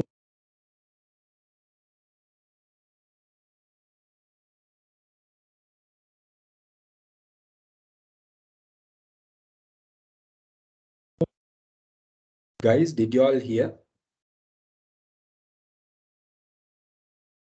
කොතනින්ද ඕගොල්ලන්ට පෙවුන්නේ නැත්තේ? ඇහුන්නේ නැත්තේ?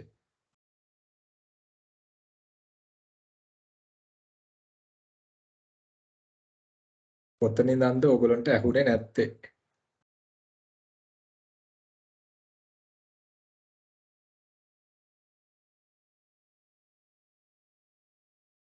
Can anyone tell me? I have muted my mic. It was only for a few seconds, no issues. Few seconds, නේ? මගේ අති mic එක mute වෙලා තියෙනවා. Right. So අපි unused competitive advantages clear, right?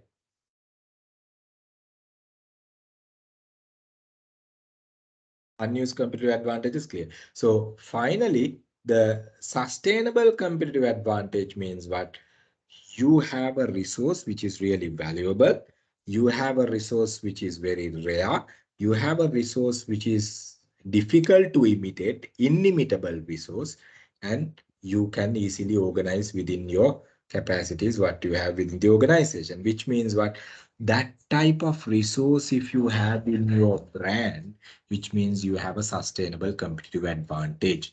You have a sustainable competitive advantage. So you being the brand owner should look at those sustainable competitive advantages. So that is where you got to focus on. මොකද අපි ඒ පැත්ත අපි develop කරගෙන යන්න පුළුවන් නම්, so that we can build our strength. ගොඩක් brands try කරන්නේ මෙන්න මේ sustainable competitive advantage එහෙම නැත්නම් long term competitive advantages පුළුවන් තරම් හොයා ගන්න. Do we have it? If so, yes, we are there. If not, is the challenge. So මේ model එක, right? VRIO model එක අපි ගත්තොත් එහෙම අපි මෙතන identify කරගන්න Hamel and Prahalad co-competency model එකත් එක්ක අපි identify කරගන්න resources අපි තව further analysis එකකට ගෙනියලා අපි තීරණය කරනවා whether our brand is having a sustainable competitive advantage or whether we don't have a competitive advantage or whether we are not using a competitive advantage, unused competitive advantage or the temporary competitive advantage කියන එක අපි හොයන එක තමයි මේ model එකෙන් කරන්නේ. Any question, guys? Anyone is having any question? Dulaj, are you clear? Rameshi? Clear, sir. Samadhi?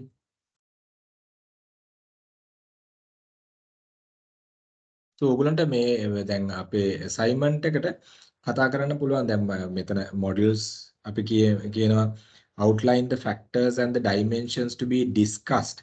Outline කරන්න තියෙන්නේ. You don't have to do comprehensive audit, but you have to outline. එතකොට අපිට කියන්න පුළුවන් එතනදී මොනවද elements අපි කතා කරන්නේ කියලා. audit එක කියන්නේ මොකද්ද? audit එක කරනකොට මොනවද areas focus කරන්න කියලා ඒ ටික තමයි අපි outline කරන්න ඕනේ. Audit covering the metrics. Metrics කීපයක්. දැන් මේකත් what we are discussing here, couple of metrics. This is a matrix, this one is a matrix, this one is a matrix, right? Today matrix ටික අපිට කතා කරන්න පුළුවන්. එතකොට micro environment එකේ තියෙන Michael Porter's competitive 5 forces කියන එක matrix එකක් විදිහට ගන්න පුළුවන්. So those things we can talk about, right? තව තියෙනවා. So just for today we have few. So the other one, the value chain, guys. And the other one, this is another matrix, what we use to see whether our brands are basically effective in the market. How our brand will add values. So this is by Michael Porter, right? Now, when you look at the brand value chain, the value chain, the operational value chain, right? So we identify two major areas. One is the supporting activities, which is not in the front line. And the other one is the primary activities, which is in the front line of the entire operation. Now, supporting activities. Now, firm's infrastructure, how it is supporting the brand. Now, if company cannot fund for brand development, if the company doesn't take proper action to protect the brand properly, the legal protection for the brand properly, logo, trademark, cautionary, and all these things, right? So then it will be a concern. So firm infrastructure, your financial management, planning, and all these infrastructures are not with the brand. So you got to make sure you have all these are in lining, and the human resources. And let's say you are recruiting wrong people to manage your brand, wrong people to manage different departments, different silos of the business. You will not be able to get the better output from the brand. You will not be able to basically improve the brand equity and then get maximum return from the market. So you need to have proper people within your organization to take your brand to the outside the company, right? So to do that, people management strategies, HR management strategies, human capital management strategies, you need to implement within the organization. So employee development, recruitment, learning and development, all these things are finally support the brand development.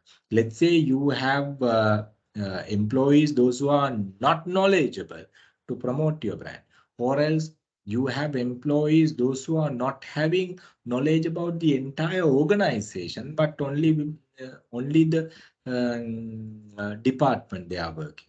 So it will be a concern to the corporate brand or the brand what the company is promoting. So you need to implement HR strategies, the technology development, how strongly you implement your technology infrastructure to manage. අපි ගත්තොත් එහෙම උදාහරණයක් විදිහට අපි ගත්තොත් එහෙම manufacturing technology maybe, or else communication related technology maybe, or else maybe process related technologies like SAP and all these systems, right? Then Salesforce automation, kind of automation related technology development. So those developments should in line with the brand. Otherwise, we will not be able to get better return. Now, let's say as example, you're promoting a fashion brand as an example, and your fashion sales executive, I mean your brand sales executives or the brand marketing executives, right, are moving out on the field, and they were just working manually and ඉස්සර වගේ කොළවල ලියාගෙන ඇවිල්ලා orders දාලා deliver කරලා. You have to change those system with the technologies. So that is why the Salesforce automation mechanism and distribution automation systems are there, right? Even I mean decentralized attendance management systems. So all these things are there in a way where you manage your finally the efficiency of the brand and the effectiveness of the brand. The procurement. Another one is the procurement. මේ procurement approach එක එහෙනම් delay නම් ඕගොල්ලෝගේ brand development එකට concern එකක් එනවා. Procurement, if the procurement doesn't have a proper policy, if the procurement always work on the pricing component of the brand, then it will be a concern. So you got to have a better idea on that. You got to have a better idea on the supporting activities along with the brand elements. So then the inbound logistic, whether we are having a proper inbound activity operation to get maybe finished goods or raw material or whatever, right? Then the operation, then the outbound logistic operation in the sense, okay, inbound logistic, you are getting raw material, operation, you are manufacturing product. Then outbound logistic is basically you are sending the finished goods into a different warehouse. Then you start marketing and promoting the product and provide after sales service. So me values ඔක්කොම connect වුණාට පස්සේ තමයි අපි අපේ margins කතා කරන්නේ. මේ හැම එකකටම cost component එකක් තියලා තමයි අපි අපේ margins කතා කරන්නේ නේ. business එකක් ගත්තාම එහෙම නැතුව අපි නිකාන්ම margins කතා කරගෙන යන්න බෑ අපිට. අපි දැන් I will tell yesterday's the incident, okay? He was an engineer. One of the telco engineer, very senior gentleman, right? And we were having a discussion. He was ex-SLT gentleman. So we were having a incident, and I said, okay, how did you all give? I mean, they were giving the same solutions what I was giving by that time, and I was asked, Mr. So-and-so, කොහොමද ඕගොල්ලෝ ඕක දුන්නේ මේ අපිට මේ cost එක cover කරගෙන යන්න විදියක් නැහැ, right? Then what he was saying, you are looking from the entire business නේ. අපිට ඉතින් salary එක හම්බුණානේ. අපි ඉතින් price එකෙන් competitive වෙන්න issue එකක් උන්නේ නැහැ. මොකද in our case, we look at all the cost involvement on those things. මේ හැම එකකටම ගිහිල්ලා තමයි අපිට margin කරන්න. But in their case, they said, okay, මුළු organization එකේම ඒ revenue එකෙන් තමයි ඒගොල්ලන්ට salary එක එන්නේ, not from the departmental revenue. So they didn't have a issue on that. They could go on the lowest price to the market and give solutions. But in real sense, you need to look at all the infrastructure, all the back end and the primary activities before you margin your product, because you have to keep a portion with each and every product you sell. You have to cover the fixed cost of certain component, variable cost anyway connected with the product, you have to cover. So those things you have to make sure. And this. So this is the value chain by Michael Porter, which connected directly with the brand developer. Now, if let's say as an example, you do not bother on these areas, supporting activities, and you do pricing for your brand by looking at only the primary activities, then after a certain period, you identify the brand is incurring a huge loss because you can't cover this cost elements. So what will happen by the time you start increasing the price of the brand, the product what you are selling, it might give a huge rejection to the brand in the market. So you got to identify that. So with that only, you need to make sure you're designing other marketing mix strategies when you're looking at this. So any questions, guys? Anyone is having any questions? So this is the brand value chain. We were talking about this before, right? So we conduct the marketing programs, right? So I mean, when we do these activities, we do it to get the mindset of the customer and to boost it. When we conduct the program multipliers in different ways, the value creations and all these things we do to boost this. We were talking about this. Based on that, we are expecting the market performance, right? Customer mindset එක capture කරගෙන ඒකෙන් අපි market performance expect කරනවා. Market performance වලින් අපි shareholder value එක increase කරනවා. So we were talking about it before, so I don't want to take further. I mean, this is by Kevin Lane Keller once again. I mean, this is also a value chain, but this is directly connected with the brand. This is directly connected with the process of the entire organization and the entire brand delivery. So any questions? Anyone is having any questions? And this is the brand audit. Once again, when it comes for the channel intermediary, right? Channel intermediary. අපිට තව auditing tools කතා කරනවා. Channel intermediary අපි අරගත්තොත් එහෙම middlemans අතරමැදියෝ. We are auditing them by looking at the attractiveness of the channel and the strength of your brand, what you are promoting. අපි promote කරන brand එකට ලොකු strength එකක් තියෙනවා නම්, right? අපි promote කරන brand එකට pulled brand එකක්. සමහර වෙලාවට channel එකේ attractiveness එක අපිට වදාළ නැහැ. But if we are depending on the channel attractiveness, let's say ඔයා අලුතෙන් brand එකක් අරන් එනවා. ඔයා brand එක develop කරන්නේ supermarket එකට තියෙන strength එක අනුව. දැන් ඔයා අපිකෝකට ගිහලා කතා කරනවා. Kiehl's එකට ගිහලා කතා කරනවා. Cargill's එකට ගිහලා කතා කරනවා. කතා කරනකොට since your brand is a new brand, so supermarket guys might dictate terms on your brand, saying that okay, if you want to sell, you give like this, you supply on consignment basis. If the product moved out from the market, we will give you money. If not, we can't accept. Kind of a terms might come.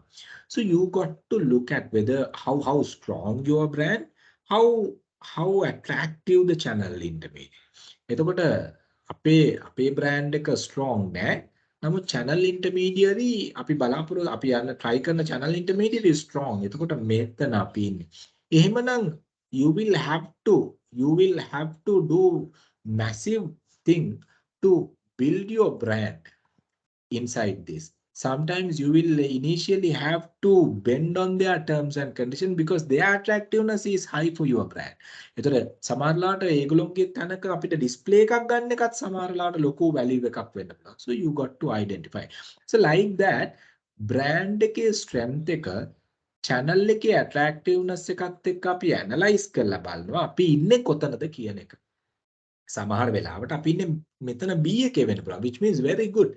Our strength is also good and the attractiveness is also good, which is very healthy position, which means we can easily move. And at the same time, let's say the brand strength is high, but channel's attractiveness is low. ඒ කියන්නේ channel attractiveness එක low කියලා කියන්නේ එතකොට මේ brand එක market එකට යන්න තියෙන possibility එක අඩු වෙනවා. ඒතර market එකට යන්න තියෙන possibility එක අඩු වෙනවයි කියලා කියන්නේ එතකොට අපිට brand එක market එකට යවා ගන්න ලොකු challenge එකක් වෙනවා. So you got to analyze like that. Once you analyze, you can identify which channel to be used to take your brand to the final consumer. දැන් අපි ගත්තොත් එහෙම අපි ගමු උදාහරණයක් විදිහට Dow කියන soap එක. Dow කියන soap එක ගත්තොත් එහෙම general trade retail outlet. Channel attractiveness is very low for that brand. Why? Because Dow price is comparatively higher than the products that are available in the same category. Right? එතකොට එතනදී අපි ගත්තොත් එහෙම ඒ product එක ඒ channel එකේ විකිනෙන්නේ නැහැ. ඒතර channel attractiveness is low there. But modern trade ගත්තොත් modern trade ඇතුලේ because they are doing a nice display, attractiveness එක ගන්න merchandising display කරනවා, but you can't do that in a small retail shop where you keep about 5-6 cake of soaps. So අර modern trade එකකට attractiveness එක වැඩි. So you look at brand strength එකත් වැඩි, attractiveness එකත් වැඩි. එතනදී මෙතන ඉන්නේ. නමුත් general trade එකේදී brand strength එක වැඩි, but general trade එක brand එකට attractiveness එක අඩුයි. So what is the strategy we can use? depend. මෙතනදී ලොකුවට merchandising and display කරනවා. මෙතනදී product display එක විතරක් කරනවා low volume එකේ. So like that, you got to identify how strong your brand along with the channel attractiveness, and based on that you do. දැන් අපි තව උදාහරණයක් ගමු. Nike වගේ brand එකක්, Puma, Adidas අපි ගත්තොත් එම. ඒ වගේ brands ලංකාවේ agency handle කරන්නේ කවුද කියලා බලන්න. Samsung එක එතකොට අපි ගත්තොත් එම Puma එහෙම Samsung එකෙන් කරන්නේ. Nike අපි ගත්තොත් එම Softlogic ලා කරන්නේ. එතකොට Tommy Hilfiger Softlogic ලා කරන්නේ. Under Armour කරන්නේ Abans. දැන් බලන්න. Now brand strength ඔය මම කතා කරපු හැම brand එකකම brand strength is high. Channel attractiveness, look at it. Channel attractiveness is also high on those. No, I mean when the financial stability is there, Softlogic can afford for merchandising and display, and Softlogic is having the hotel chain now. Then there's another chain, Cotton Collection they have taken. So with all these, the channel attractiveness is high, and they are experienced now with the fashion industry also. And Under Armour came with where the Abans, why? They are financially strong, and they are also entering into the fashion segment with sneakers and all these things. So like that, they identify the supply, the brand owner identify, okay, my brand is having a strength and this channel is also having a strength. Why not we work with them? So like that, we need to look at with the brand what we are studying. Based on that only, we are selecting the channel intermediary operation. So any question there, mama make a කතා කරන්නේ නැහැ macro environmental audit එක මම කතා කරන්නේ නැහැ අද. Any question there when it comes for internal environment. දැන් අපි මෙතන කතා කරේ internal perspectives ටිකකුයි channel analysis එකයි විතරයි අපි මෙතන කතා කරේ under micro environment. අපි තාම custom analysis එක කරෙත් නැහැ.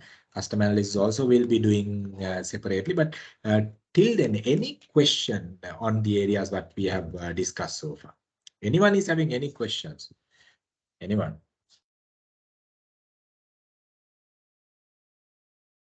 දැන් මේ auditing tools අපි මේ කතා කරන්නේ. දැන් අපි මේ auditing එක තාම ඉවර කරේ නැහැ. මේ auditing tools ටික තමයි අපි කතා කරගෙන යන්නේ. එතකොට audit එකේ කරන්නේ මොනවද කියන එක you have an idea. Micro and macroeconomic environmental analysis එකක් අපි කරන්නේ audit එකේදී. But auditing tools අපි ගත්තොත් we talk about these auditing tools.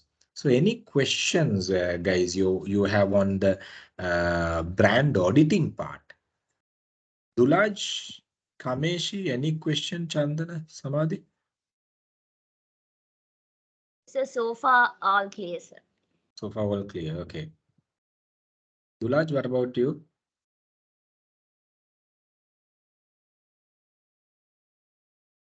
Chandana, hope you are okay. You of course have experience. So any questions, Samadhi, what about you? Samadhi kata karannema naha. No one is having any questions.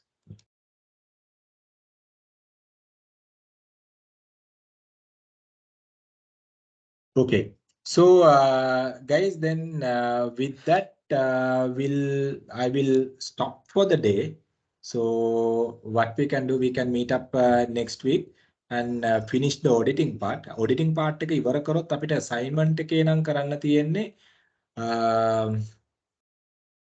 performance measurement එකත් මම බලන්නම් මේ ලබන සතියේ කරන්න පුළුවන් වුණොත් we can finish the assignment. එතකොට අපිට assignment එක ටක් ගාලා හදලා පොඩි දේවල් ටික fine tune කරලා ඉවරලා ඊට පස්සේ අපිට presentation එක හදන්න ලෑස්ති කරගන්න පුළුවන්.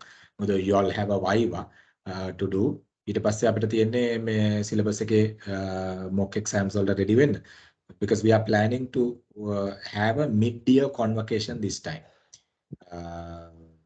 With a reason, mid-year convocation එකකට අපි යන්න plan කරනවා මේ පාර.